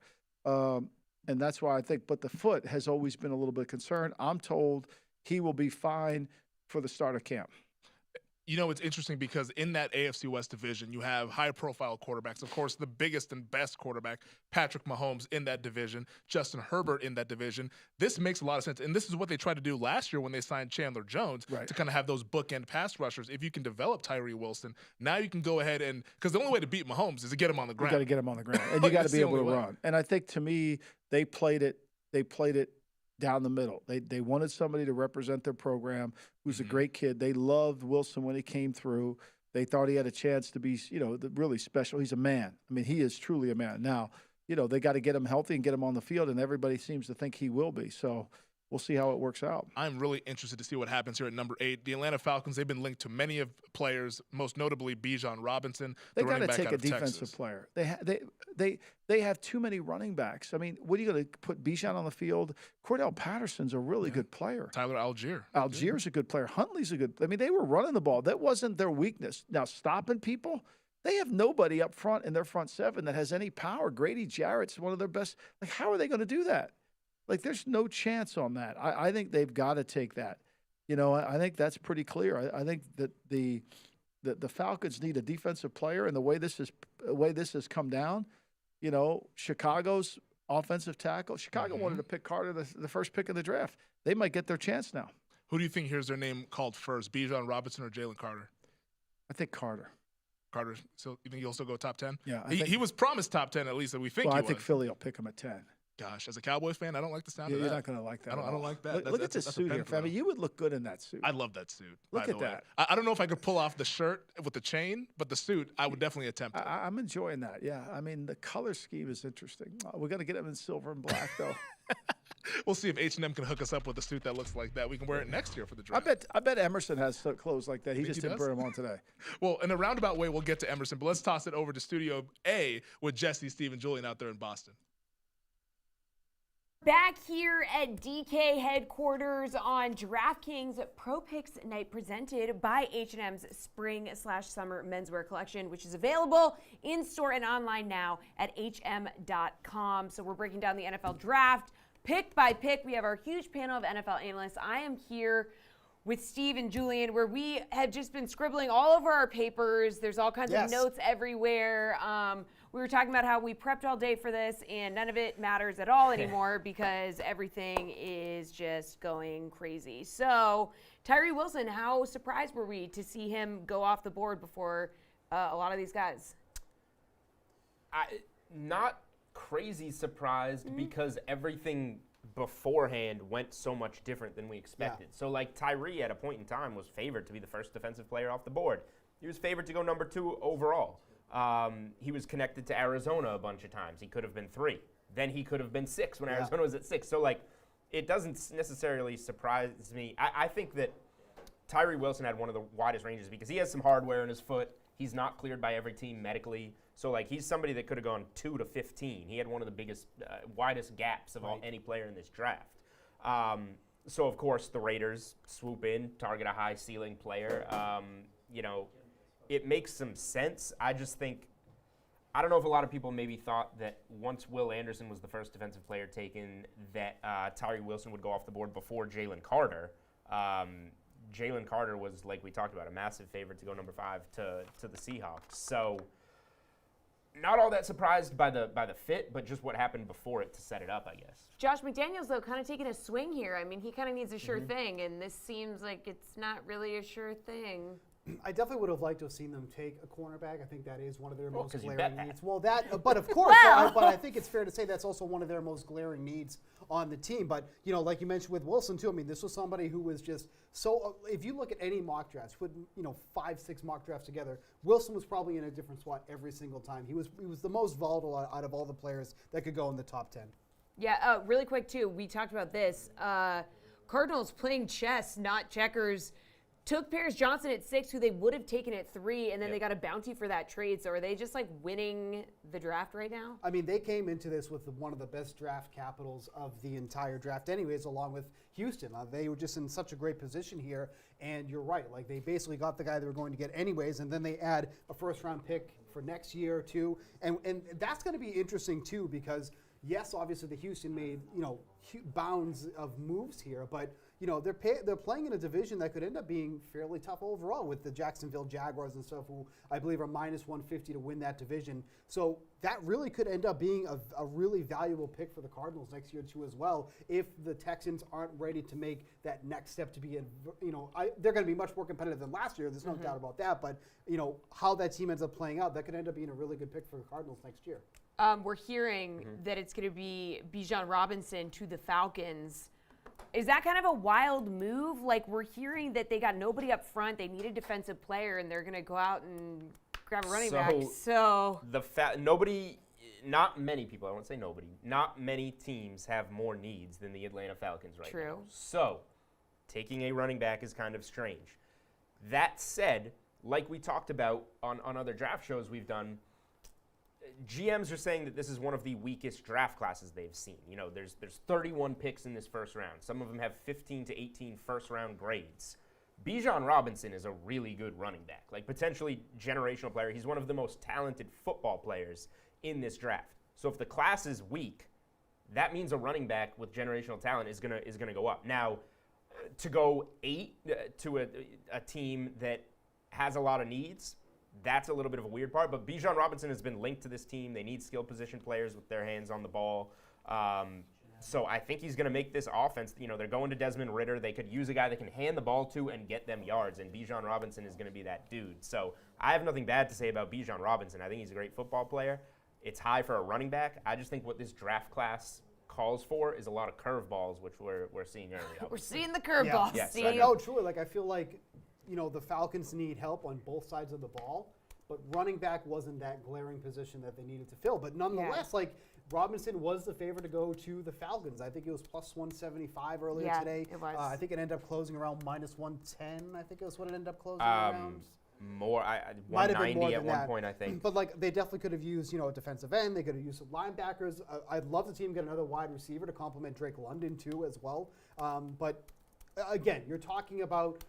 Do you want to fill one of those needs, or do you want to get what could end up being a generational talent, like Julian said, and that's obviously what they went for here. All right, up next is going to be the Bears. Let's just look ahead to them really quick here. Traded out of the one spot with the Panthers way back, obviously. Do you think they would have traded out of that spot if they had known Bryce Young was going to be a potentially surefire prospect here? Because you think about, how much do they really like Justin Fields? The 9th pick is going to be really interesting because the Bears were the worst team. They earned the number 1 overall pick. What were they, 3-14 on the season? They earned the number 1 overall pick. They earned it for sure. Here they are picking at number 9, and the reason they could make that trade is because they put their faith in Justin Fields, right? Yeah. They said, we're going to go with Justin Fields over any quarterback in this class. So it's everything that came with 9 that makes the most sense for the Bears because they have so many needs. It helps fill them. Mm-hmm. But this 9th pick is really important for this franchise. And like the Falcons, they have a lot of positional needs.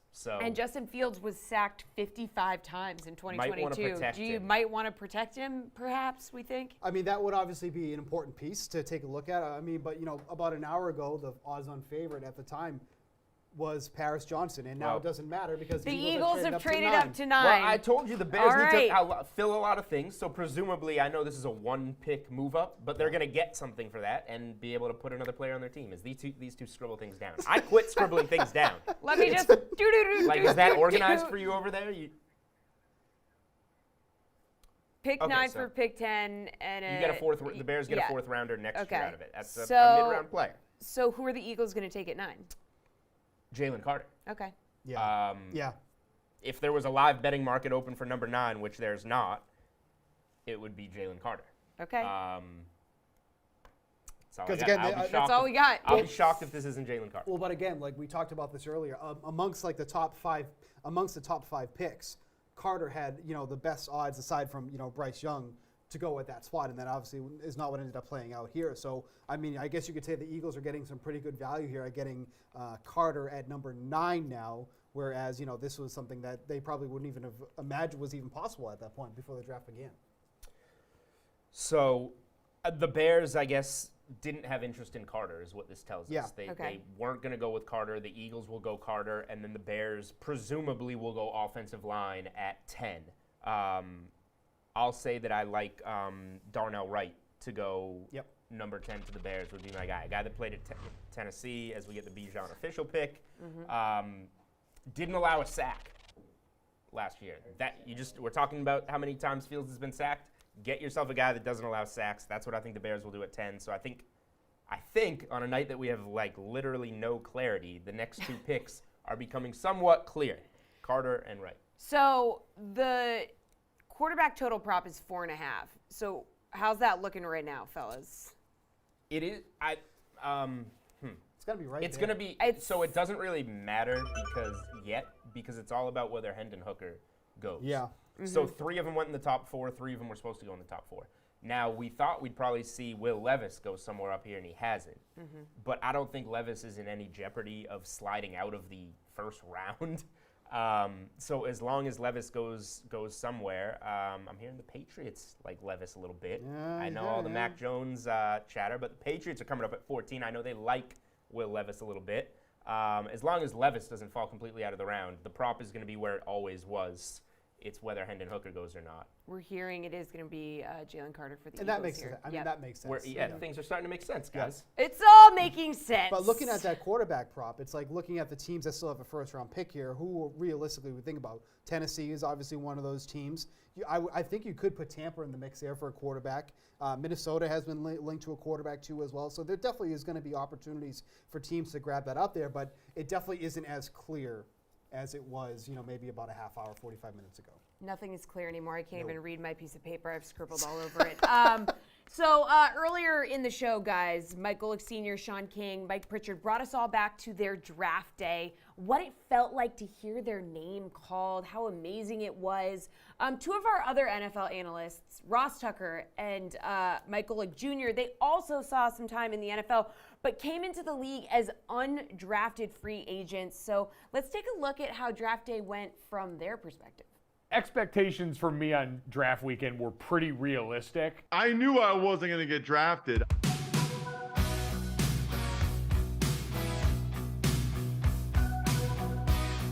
I had been a 1.5-year starter at Notre Dame, so I started my last 17 games there at offensive guard and at center. This is back when I think the first 3 rounds were on Saturday, and I just sat there all day, both days. I thought there was maybe an outside chance. My agent at the time was pretty honest and said, you're likely going to be a priority free agent.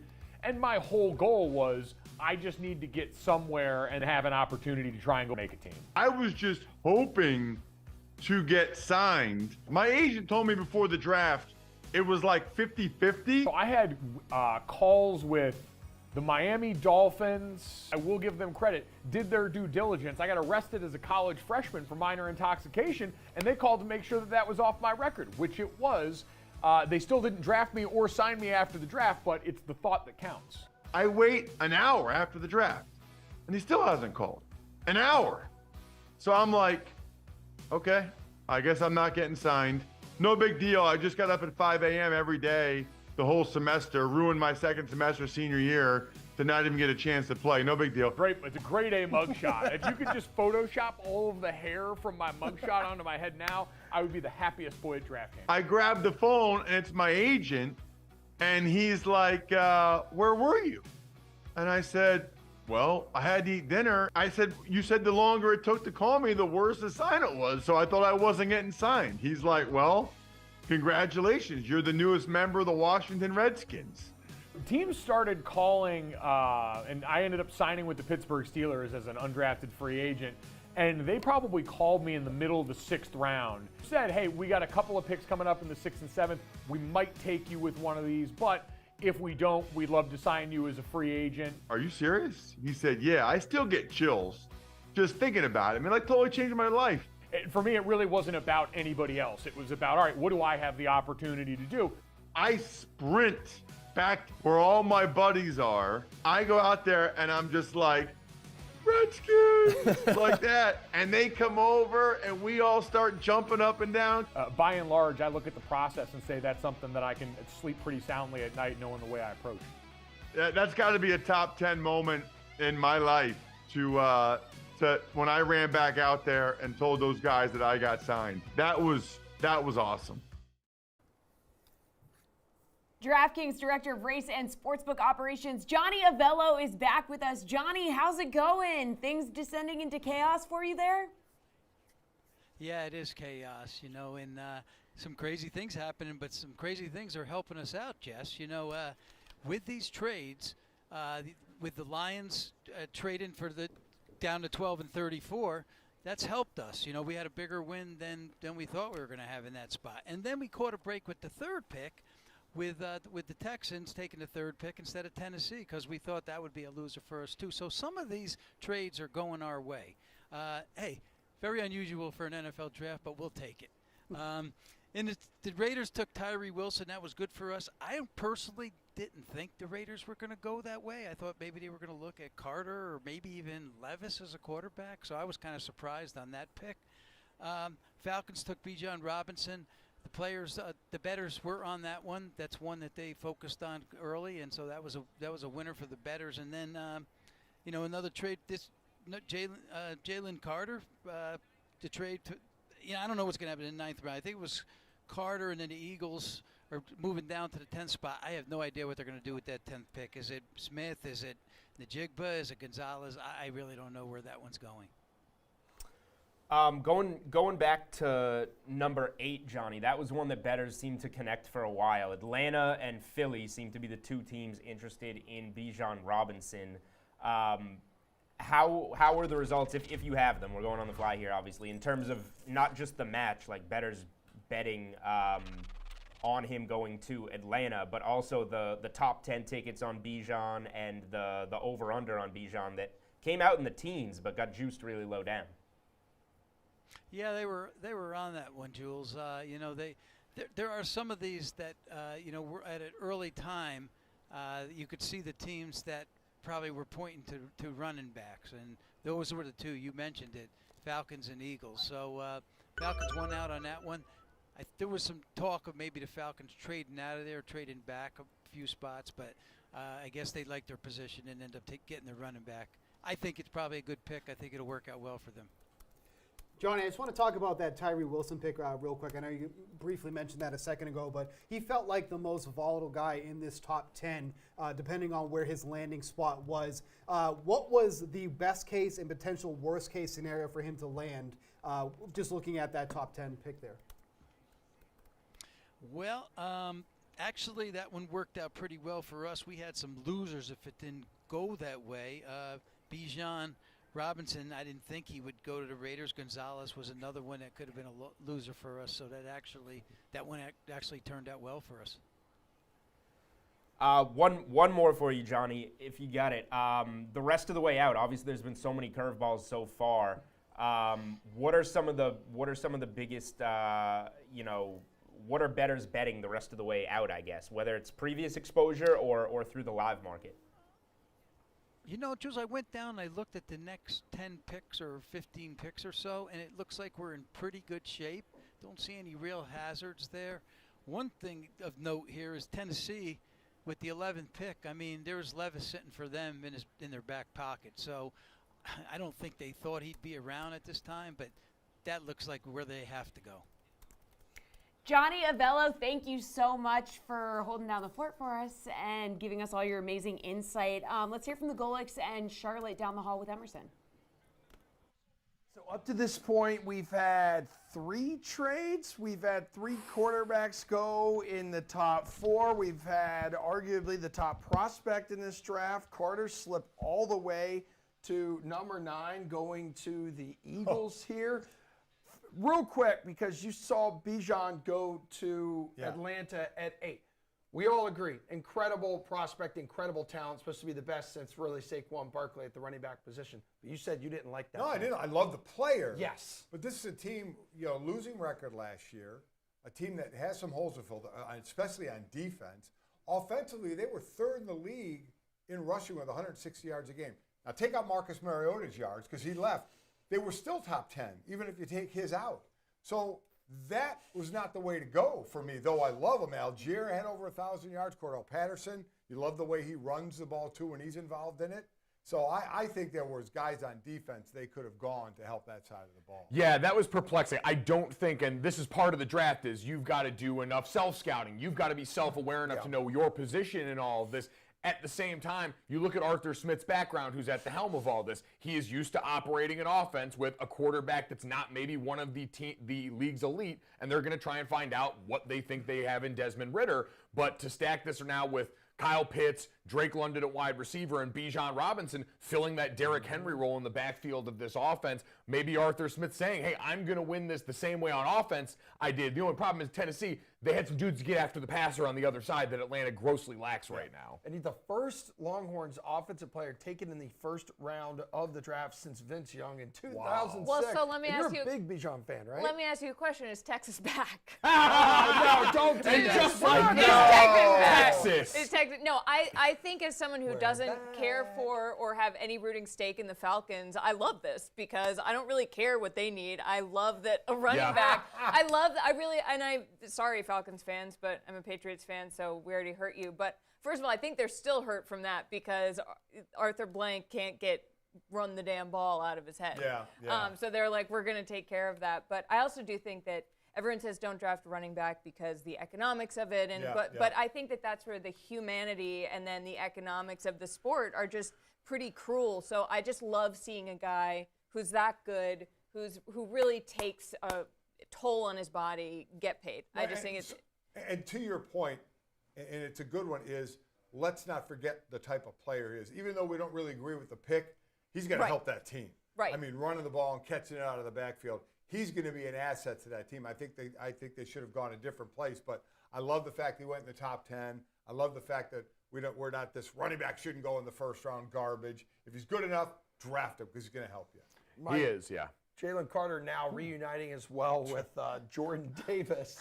And Nakobe Dean is linebacker. Mike, your former team, it's the rich are getting richer here. I mean, this was one, we did our own mock draft, and I had Jalen Carter #1 that I would take if he fell, but in our mock draft, he went to Seattle, I think, at 5, so I couldn't get him. But this was the quickest pick that was in, right? Yep. I mean, of all the teams on the clock, they were the quickest in. It was like, my God, put his name on the card and get it in. Let's go. You lose Hargrave, who had a monster year. That 70 sacks his defense had, but you lose him. You lose an edge. You're getting a little long in the tooth as well, especially with a Fletcher Cox in the middle.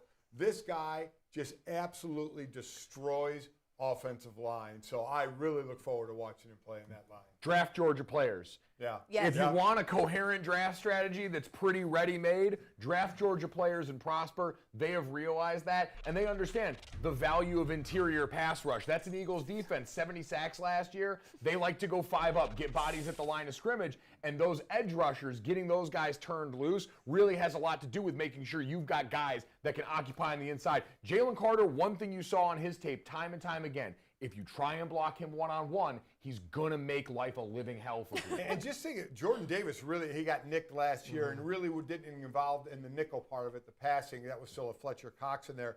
But if he could start improving his pass rush, and you have Fletcher Cox, and you have Jalen Carter, and you have Jordan Davis, I mean, the things you could do. Because that's the one thing I know when I was on that line, that great line of a Clyde Simmons, a Mike Pitts, Jerome Brown, Reggie White, the big thing was depth. To be able to rotate. Right. Yep. And they lost one, but you start to get some of those players where you can rotate them around knowing you're not going to have to play 70, 75 plays a game. You can come in with fresh legs on all you old linemen who are playing every single play and beat up on you. I know. You cheaters have to do that amongst yourself. The other thing I'd say about that room, though, and you mentioned depth, Fletcher Cox, the leadership of that room. Yeah. If you have concerns about Jalen Carter and certain parts of his attributes, some of the questions about him off the field, the study, anything like that, you're putting him in a really positive locker room environment, a great culture in that defensive line room, and a great place to foster this unique talent. Go ahead. Oh, sorry. No, that's such a good point, Mike. And I'll never forget, I was in Michigan this past season, and I was interviewing Aiden Hutchinson, who'd come back for the Michigan. I'm blanking on what game it was, but it was a big one. And he was most of the time they are. Yeah, right. And he was like, yeah, it's been. I asked him how it was different being in the NFL from college football, and he was like, well, you got a lot of older guys, so it's sort of different. Like, there's one guy, and I forget who he said, but he was like, he's 31 and he has kids, and I was like, I don't think this young man knows how old I am so I do think that for them, they realize it in the moment too, and it makes a big difference. It is, but to your point, it is wild because when I got in the league, it was so weird how in college you practice, you hang out with your teammates and your schoolmates there. Everybody goes home. So I went in there, and there were guys married, and by the end of it, I was married, and we had Mike, and we had Jake. They were a couple of years old. So, yeah, it's definitely a difference, yeah. So we've talked enough about the defensive linemen now. Yeah. Let's get to I was just going to say, one of my Dave, favorite picks. We knew that the Bears had that massive haul from moving down from number 1. Then they make the small little trade there, move back another one with the Eagles, and they end up taking Darnell Wright, and that's a perfect spot to fill the biggest need along their offensive line. And then now another offensive lineman off the board. We thought possibly Will Levis to the Titans, right? Yep. No. He's the dropper. Peter Skoronski, baby. Yeah. What? So back-to-back beef here. Darnell Wright was your jam. Yep. Darnell Wright was my favorite offensive line tape from this draft. He is such a smart football player. Everyone thinks in that Tennessee offense, warp speed. You're trying to minimize the effect of your offensive line one way or another. This guy is smart. He is one of the savviest pass protectors, great hands. And I think now in an offense that's going to slow down the pace a little bit and be ground-based, not having to worry about 90 plays a game, you're going to see him with an even better base. He moves people out of there. Incredibly physical tone setter up front for a Chicago offense that we know is run first, but wants to give Justin Fields time to continue to develop that passing game. And like all linemen, they hold really well because they have to, because they're the worst athletes on the field, right? Not this guy, No, actually. I know. He's actually good. That was my bad. I'm defensive lineman over but there. one thing I'll say, Darnell Wright and Skoronski, both guys that are versatile, right? That could go inside if need be, correct? I think Skoronski is the best candidate for that in this draft class. I think Darnell Wright could and should be starting on the outside. But he could, if you want to go for your best 5 and it happens to knock him in, that would be okay, right? You could. The interesting thing is going to be how they go with him and Tevin Jenkins, who's been injured off over there. Because Darnell Wright really clicked when he went over to the right side. He had played left tackle for Tennessee before. The right side is where it clicked. And that's a hard move to make, mirroring back and forth. It's a lot harder than people give it credit for. Skoronski's guy, I think with his build, his technique in the short area, he can go inside. And Tennessee, listen, that's a perfect Vrabel guy to go in there and be a brawler. Charlotte, Lions, Jets, Patriots, Packers will round out the top 15 here. Give me a bold prediction. What's going to happen here? The Patriots are going to trade down. Oh, my God. I, for one, am shocked. No, you don't say. No, I don't. I'm bad at these bold predictions. That's okay. Because I feel like everything gets all shaken up. But you guys go. Well, what about like a Will Levis? I was just going to say, how about a Will Levis? We just heard Mac Jones was getting shopped in the offseason. Okay. Is there any way? Oh my God. Is there any way Bill takes Will? Oh my God. Listen, I'm just throwing it This out is there. too much this is for what my we little do. brain to handle. But this is the thing now, the story. Will Levis. Yep. Will Levis is making that fall. Who's going to grab him? Yep, we're already seeing shots of him on the draft broadcast, awkwardly sitting in the green room. Reminds me of our buddy Brady Quinn. I know. Way back when. Another very jacked, handsome quarterback falling in the draft. So a bias against muscle-bound quarterbacks that we cannot allow to continue. I hope Dan Campbell and the Detroit Lions draft the Emerson Lotzie of quarterbacks in the draft. Very much. We love snacking on kneecaps, that's for sure. All right, we got to go back out to the dudes in the desert. Femi, Michael, the floor is yours. Oh, thank you guys. I mean, they're talking about Levis and how jacked up he is. I don't know about Levis, the quarterback, but the workout plan, I do want to subscribe to that one. Where's he going to go? He's now outside the top 10. That's a great question. He's not going to go to New England. Everybody thinks he's going to go to New England at 14. I don't think that's happening. So I think to me, could he go to Tampa at 19? I mean, that could be a consideration. I mean, look, we talked about the quarterbacks. I mean, Richardson's uniqueness in terms of his athletic skills, I still think at 4 it's a huge risk, to take him, but they did. And Stroud and Anderson, they get that based on giving up a lot of draft picks to do it. So we'll see how this all plays out. But, I mean, where does Levis go at this point? One thing about quarterbacks, like musical, once a seat's taken, do you take one? Does Tampa take him? Who else? Minnesota? Seattle's at 20. Minnesota was enamored with Richardson. And I think if he slipped, they would have traded up to get him. So, we just got our second running back to go. Whoa. Detroit took Gibbs. Wow. Jameer Gibbs out of Alabama. How about that? Hell of a player, and I'm not wowing because of the talent. I'm wowing that we got a running back, 2 of them in the top 15. But Gibbs and Robinson are weapons. I keep saying this. It's, there's a notion out there that, it's okay to pay Keenan Allen. It's okay to pay Allen Lazard, but you can't pay a running back. To me, that's it. New England's now, Green Bay is on the clock. Big Daddy is nervous as hell right now. I've been texting him. It's going to, could we get our first receiver here? That may be. Jackson Smith-Njigba has been bandied about in the top 15, the Ohio State wide receiver. But he's not a traditional X, though, and that's, I think, something that he's going to play in the struggled slot. with. He's going to play a slot receiver. I mean, it's a lot of to draft a slot receiver at 13 is a little prohibitive. It's high. I think so. But, let's go back. Gibbs gives Detroit. How does this make sense for Detroit? You passed Bijan at 6 to take Gibbs. Obviously, they like these 2 players the same, right? They felt like they could go down and get them. And, DeAndre they signed Swift, David Montgomery, I believe, didn't they? They did sign, but they have Swift, who I think is one of their best players. Yeah. I think he's one of their best players. It's an interesting move for them, adding more weapons to their arsenal and offensively. But they got a bunch of draft picks for it, too, right? Where they traded down, right? So Detroit traded with Arizona because Arizona moved back up to Detroit's 6 to get Johnson. Detroit, the Arizona traded their first, their second, and their 5th, and they flopped in the 3rd. So, for Detroit, you basically in a second-round draft, which is kind of where we are, this is kind of a way to where you can start getting more players. But, Green Bay's on the clock now. We got our second running back, which is a lot earlier than I thought it was going to go. We haven't seen a wide receiver hear their name called. We haven't seen a tight end hear their name called. I know tight end has been a position that has been talked about with the Green Bay Packers, helping Jordan Love, getting as many talented skill position guys to have him succeed. Because let's be frank, Brian Gutekunst, his job is tied to Jordan Love's success. Right. Do they maybe target Michael Mayer or Dalton Kincaid, one of those big tight ends? There's been talk about them taking an offensive line, taking a tight end. There's been talk about them taking a receiver. In Jigba, that's been what we've heard. It would be really interesting if they took a receiver. After Aaron Rodgers is gone, could they take Mayer? Could they take Michael Mayer?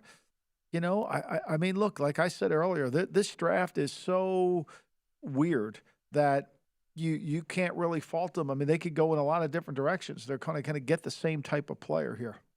How about Jalen Carter as we kind of dance back to what was going on inside the top 10? Your worst nightmare, huh?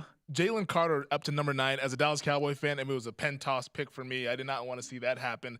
But we talked about how the Eagles, Howie Roseman, he loves to build in the trenches. They drafted Jordan Davis in the first round last year, his Georgia teammate. Now they followed up with Carter. With those Georgia guys, maybe they can kind of help him stay along the right path out there in Philly. Yeah, no, they've got a lot of support, right? So they got Dean, they got Jordan Davis. Now they got 2 young, big defensive tackles from Georgia's program.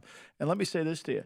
They'll get a year. Fletcher Cox will mentor him for a year, Brendan Graham, but this guy will take over. This is a huge pick for Philly. They traded a 4th-round pick to move up a little bit, and they've got themselves one hell of a player. I almost liken it to the Arizona Cardinals when they drafted Tyrann Mathieu, and Patrick Peterson was already there. And then Tyrann Mathieu, back in his draft process, everybody talked about how he was suspended that final year at LSU due to the marijuana and all that stuff. And Patrick Peterson pounded the table. He went to bat for him, and Tyrann Mathieu is now one of the best leaders in all of football. Yeah, it's kind of interesting how that happens, right? You never would have thought that, especially for a kid that had a hard time. I spent a lot of time with Mathieu, coming out, Tyrann Mathieu. And it was you were concerned about is could he not test positive for marijuana? Mm-hmm. A prediction on Will Levis. Where do you think he goes? Okay, so let's just put Minnesota's got to be an option, right? They got to do something with Kirk Cousins' contract. So Minnesota's an option. Tampa's an option. I think that's really where else is there? What other options are there when you go through the board? Well, who else needs a quarterback, right? Tampa, Minnesota. I still say you say Seattle, I say but Seattle. do you want to give up that pick for Will Levis? Are you sure about that? I think I think what Seattle did was traded down. I mean, Seattle picked their good player. I think if Richardson would have been there, maybe they would have taken him as a chance. But, I mean, look, when you throw for 100 yards against Vanderbilt, I mean, the tape wasn't great. I know you've talked about the poise not really being there with Levis. Is that kind of what's caused this drop for him? And who knows if it's a drop I still or go not. back to this conversation. You know, he couldn't beat Sean Clifford out. Like, I want to be able to see how that works. No, that's a fair question to ask there for Will Levis, and I think that's going to be the story of the draft. Unfortunately, I know the broadcast are probably going to start showing pictures of Will Levis in the green room waiting. They already have. And that's a bummer, honestly, because it's like you hate on what is going to be arguably the best day of his life. You don't want this to become a thing. But at some point, I mean, you know, I mean, look, you got Tampa, you got Minnesota, maybe Seattle. You know, I think to me, there's some possibilities. Is there somebody from the bottom of the top of the second that could come up into the first? This isn't good for Hooker now either. No, it's not good for Hooker to have Will Levis dropping his here. Does Emerson's Jaguars, do they get a good player in this Green draft? Bay just took Luke Van Ness, the defensive lineman. Wow. So Luke Van Ness, they continue to add to that defense after adding a couple of Georgia guys I gotta last tell year. Big Daddy that one. He thought it was going to be a safety or a tight end. He gets Luke Van Ness there, the pass rusher, going to the Green Bay Packers. We're going to continue to hang out here all weekend long out in Las Vegas, following the draft all across VSiN. Make sure to check us out. Also, check out the GM Shuffle podcast. That will be tomorrow morning, a new episode as we react to everything, all 31 picks here in the first round. But for now, let's go back to Studio B, Emerson, Charlotte, and the Golics out there in Boston. Awesome. Thank you so much, gentlemen. Jahmyr Gibbs. Okay, so that's two quarterbacks or two running backs, running backs rather. So 1.5 running backs was the total taken in the first round on the DraftKings Sportsbook. The over hitting this early. Who the hell saw this coming? Nobody. I don't think he did. I mean, he's at home. You know, and I know sometimes they say home, but we should have gone. Yeah, you see him putting the hat on, being Somebody like, go what? get me a Detroit hat. How do you get it so bad? I'm not going to lie. Two running backs have gone. I love them both, but it's a head scratcher to me. Again, this was right in the area of a top 10 running team, right around 130 yards a game. Swift, who I maybe not ecstatic with, but he caught 40-some balls out of the backfield. They bring in David Montgomery, got another 30 or 40 receptions out of the backfield and runs the ball well. So I thought they'd have gone defense. They only had 12 interceptions on the year. I thought it might have been a cornerback possibly here, though they picked some up in the offseason. But I thought they'd go on the defensive side of the ball. Or a Michael Mayer at tight end. I was a little surprised. Yeah, this one, both Atlanta and the Lions channeling their inner Michael Jordan and saying F them defenses, apparently. Just going to win. And listen, this is a team offensively, if you are Detroit, if we were going to do that in a vacuum, absolutely in the right place to absorb this. We talk about Atlanta being in a bit of a different spot. The Lions, that offensive line, all the weapons they've got there, and that Ben Johnson coordinated offense are great, but you do need so much help. Christian Gonzalez has been sliding, the cornerback out of Oregon, who was seen as that guy 1 and 2 with Devin Witherspoon in this draft. So I'm a little bit stunned. I know we've got Lucas Van Ness that we think is coming off the board next to Green Bay. I heard the guys in Vegas talking about. And so also, I'm just not sure, man. I love both backs. Jahmyr Gibbs is he's the most versatile weapon. He's the best pass catcher in this draft class. He has so many great things, and I am glad to see these running backs getting the respect. I just know, based on what we saw last year for Detroit, that defense is the reason that they fell short of their hopes in making the playoffs. Nothing against the players, more about the fit. Yeah, totally. All right, cool. So right now we have our third installment of NFL Draft Memories. Oh, boy. One is an extremely epic story told Legendary, by... you might say. Yes, exactly. Told by you, young lady. Not to put words in your mouth, but... Thank you for doing that. I need that help sometimes. Coming into 99, I thought I was going to be a first-round draft pick. That's what I had heard. The expectations on my draft day were, at the point where I was to hopefully just get picked. I was being compared to the Rocket Ismail from Notre Dame and the stats, and certainly I opened eyes at the combine. Oh, my draft day story. I mean, it's pretty legendary by now. I thought I was going to get drafted out of college. I wasn't totally sure. I was sort of a dark horse. But so I'm sitting at my parents' house in San Mateo, California. It took a while. I was picked number 255 of the draft, so it definitely took a while, but kind of a quick call at midnight. I was tired. I wanted to go to bed, so basically it was like Thank you for the opportunity, and I'll see you soon. I'm going to bed. My phone started ringing at pick 10, and it was the Dallas Cowboys. Then it was the Pittsburgh Steelers. And then you can throw in some other teams that might have had some interest and wondering if I was going to last that long. Pick 40 goes, and then pick 44 goes, and, pick 47 goes, and, I basically have checked out. I'm emotionally logged out of the NFL draft. I didn't care if the NFL folded. We're at like the 4th round, and the phone is just not ringing. And I'm sitting there, I'm like, oh my God, it's not gonna happen. We get to the 5th round, nothing. 6th round, pick 199, the phone rings. And my parents, we're looking at each other, we're like, oh my God, could this be it? Ultimately, I ended up in a great spot in Tampa, but I thought I was gonna be a first-round selection. I was one of the lucky ones to get chosen in that first round. Just happy to have the phone ring and have a GM on the other line that says, hey, welcome, you're a Houston Oiler. Answer the phone. And now look, it's not going to be Belichick calling you if it's a 6th round. It was an assistant or something, but I'm just looking around being like, oh my God, it's happening. Like, I'm going to the NFL. You're not. Oh. Sorry, yeah, that was Tom Brady. That wasn't me. I'm just trying to fit in. Anyway, my best friend's Ben Affleck. Hey, incredible draft memories there by you. Yeah, thank you. Like, epic. The chip on your shoulder, I can see it from here. Listen, when you've got 7 rings. You sold it so well. I'm sorry, but I just feel I had to step in there and bring you back to reality. Grifters need to be taken down, so I forgive you. Sorry.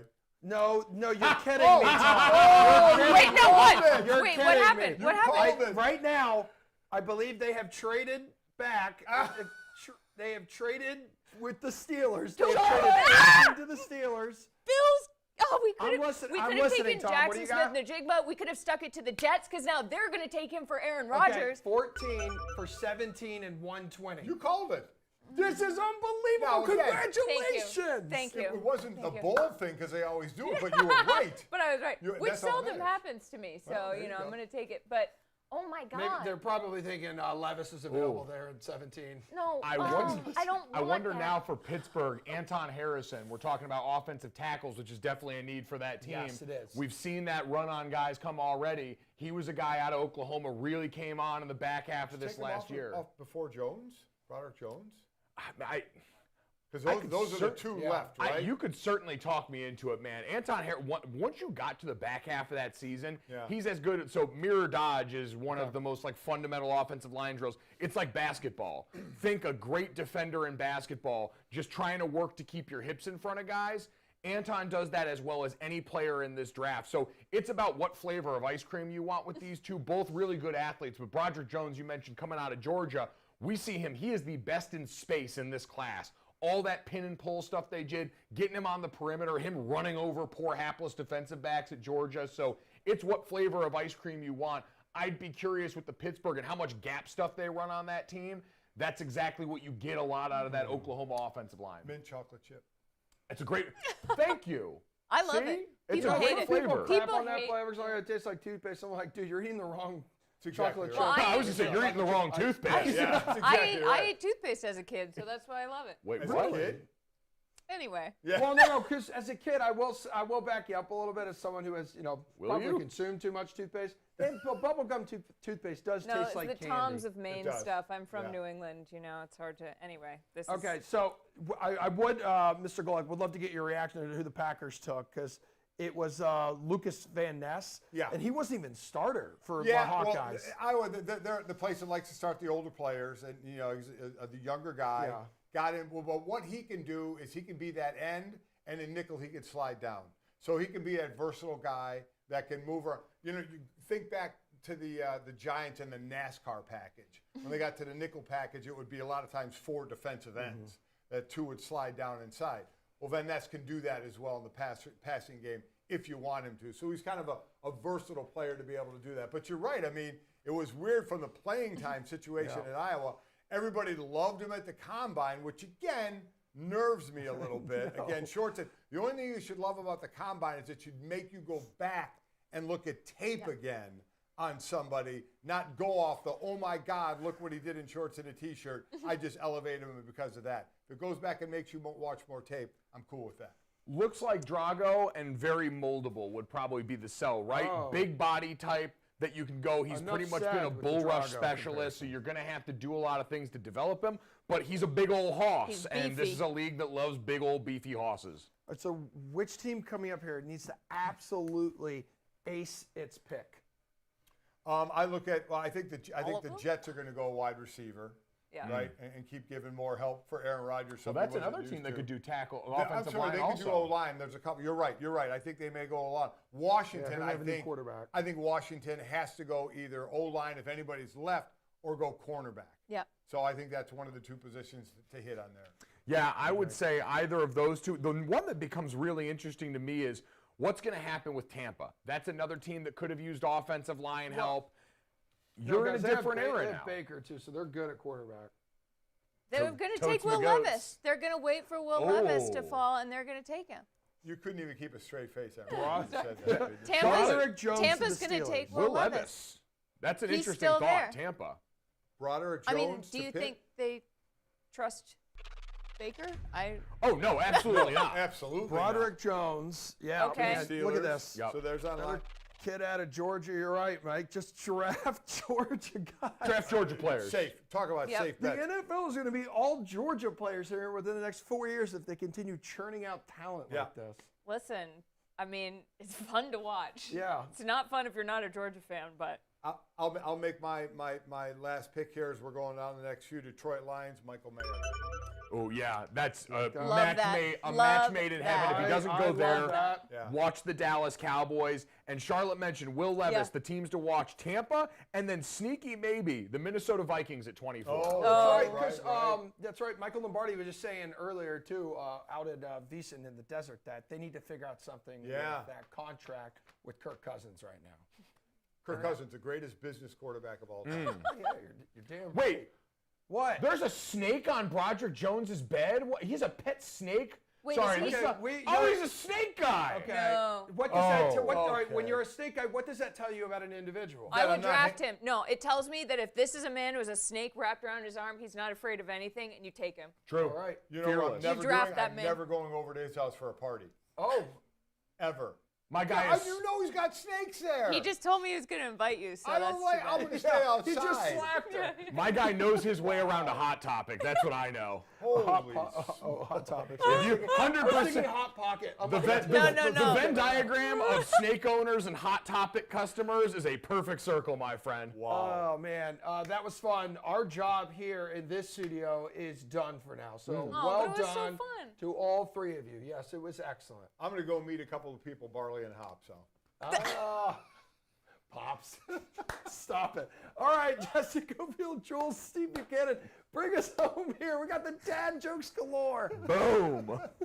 Man, we just could have heard you guys. We could have listened to you talk about Hot Topic and snakes all night. Right? I mean, what a way to wrap up the show. yeah, big snake guy, apparently, which is absolutely terrifying. Broderick Jones. Excited for him and all of his Steelers teammates to, deal with that in the future.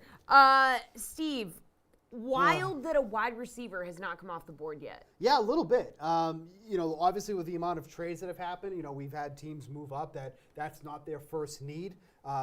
Speaking about things that aren't first need, running back for the Lions definitely probably wasn't their first need. But you know what? The Lions are still in this. They have a couple more high draft picks that they're going to be going, so they obviously feel like they can address some of their other needs other than that. But yeah, a little bit surprising here because now it's really like, the Patriots could end up being that first team to take a wide receiver at 17 now because, even though I heard them in the other room say that, the Jets could be that, I feel like the Jets are pretty well set at wide receiver with what they have already on the board. Like They were like minus 200 to 300 range to go offensive line, which I Yeah. think is why the Steelers jumped the That's what it Jets sounds to go like, with yeah. Broderick Jones there. Probably would have gone 15. Yeah, because it looks like that's who the Jets wanted to take, and that's why the Steelers jumped up. Because really, it wasn't that much of a difference from 14 to 17, but Right. obviously they wanted Jones enough, and they felt like he'd be gone after that because I don't see Washington taking Jones there. So that was the move there. But going back to the Jets depth chart at wide receiver, you're talking about Garrett Wilson, who should have a huge year now with Aaron Rodgers, Corey Davis, Allen Lazard, and you even got Denzel Mims and Mecole Hardman there too as well. So I feel like wide receiver would be kind of an odd mood.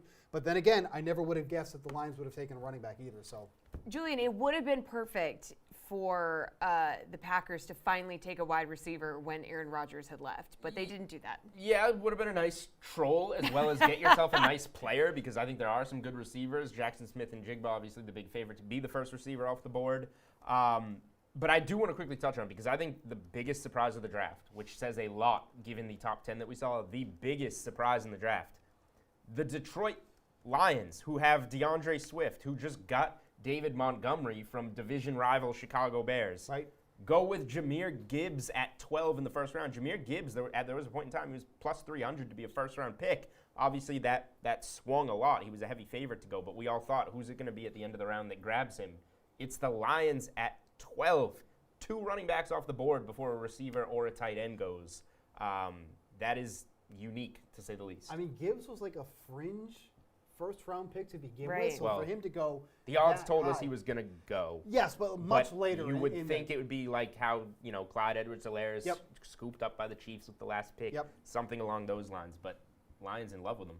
Did the Patriots hate trade so that the Jets would not get one of the best tackles on the board there with Broderick Jones? Was that the it move? very well could be. Yeah. It very well could be, because obviously, especially when you look at that division now, the Patriots are most certainly the weakest team in that division, so you don't want to make your opponents even stronger.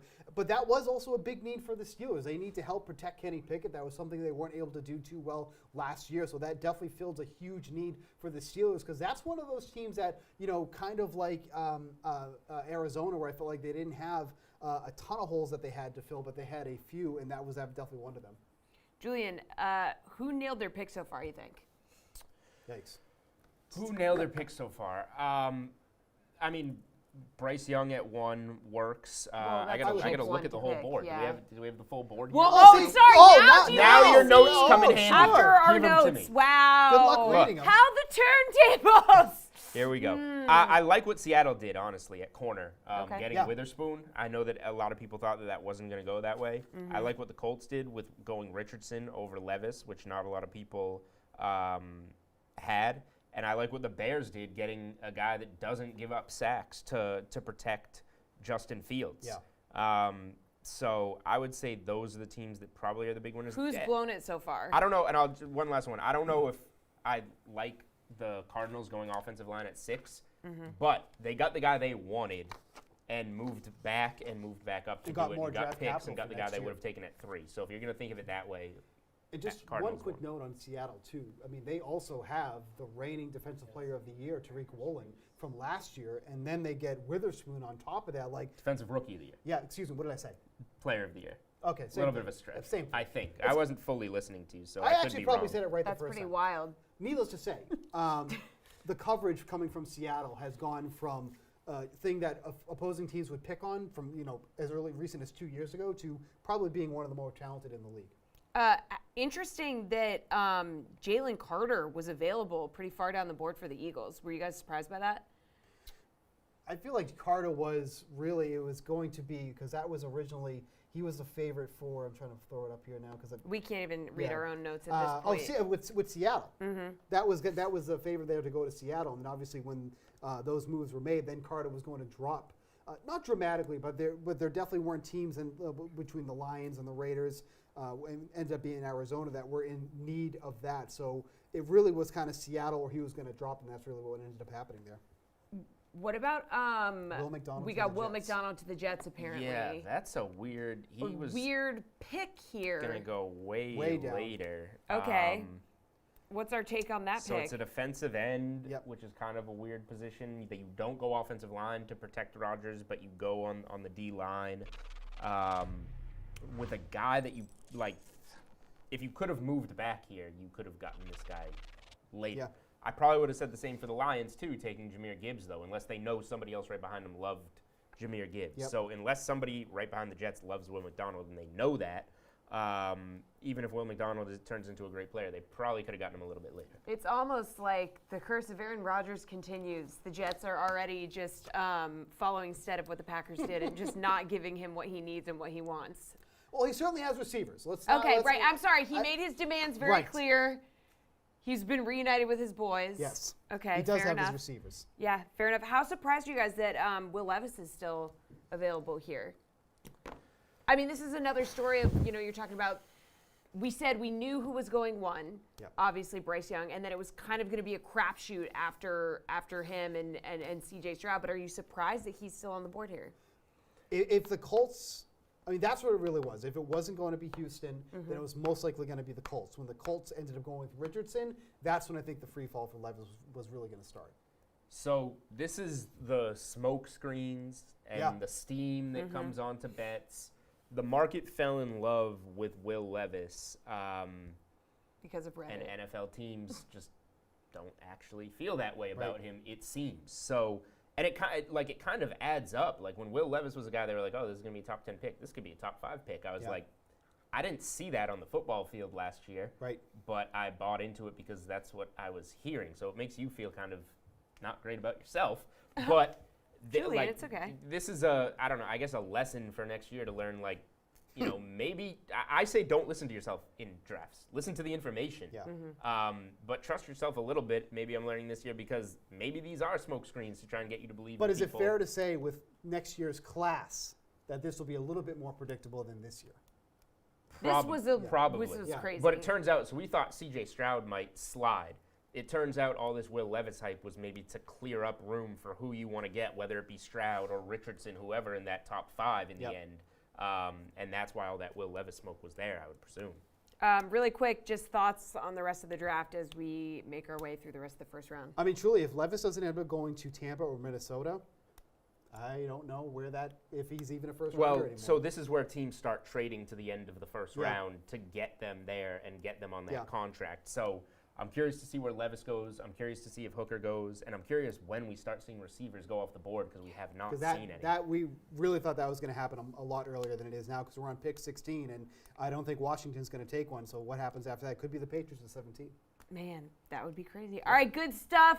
Steve Buchanan, Julian Edlow, everybody, thank you for watching DraftKings Pro Picks at Night presented by H&M's Spring/Summer Menswear Collection. It is available in-store and online at hm.com. Breezy styles for your spring and summer wardrobe. But this is not the end of NFL draft coverage, okay, on DraftKings. So you can follow all of the DraftKings social channels for continued coverage, reaction, analysis from our NFL experts, plus follow along with the NFL draft on the DK Nation live blog. Everybody, thank you for watching tonight and enjoy the rest of the coverage.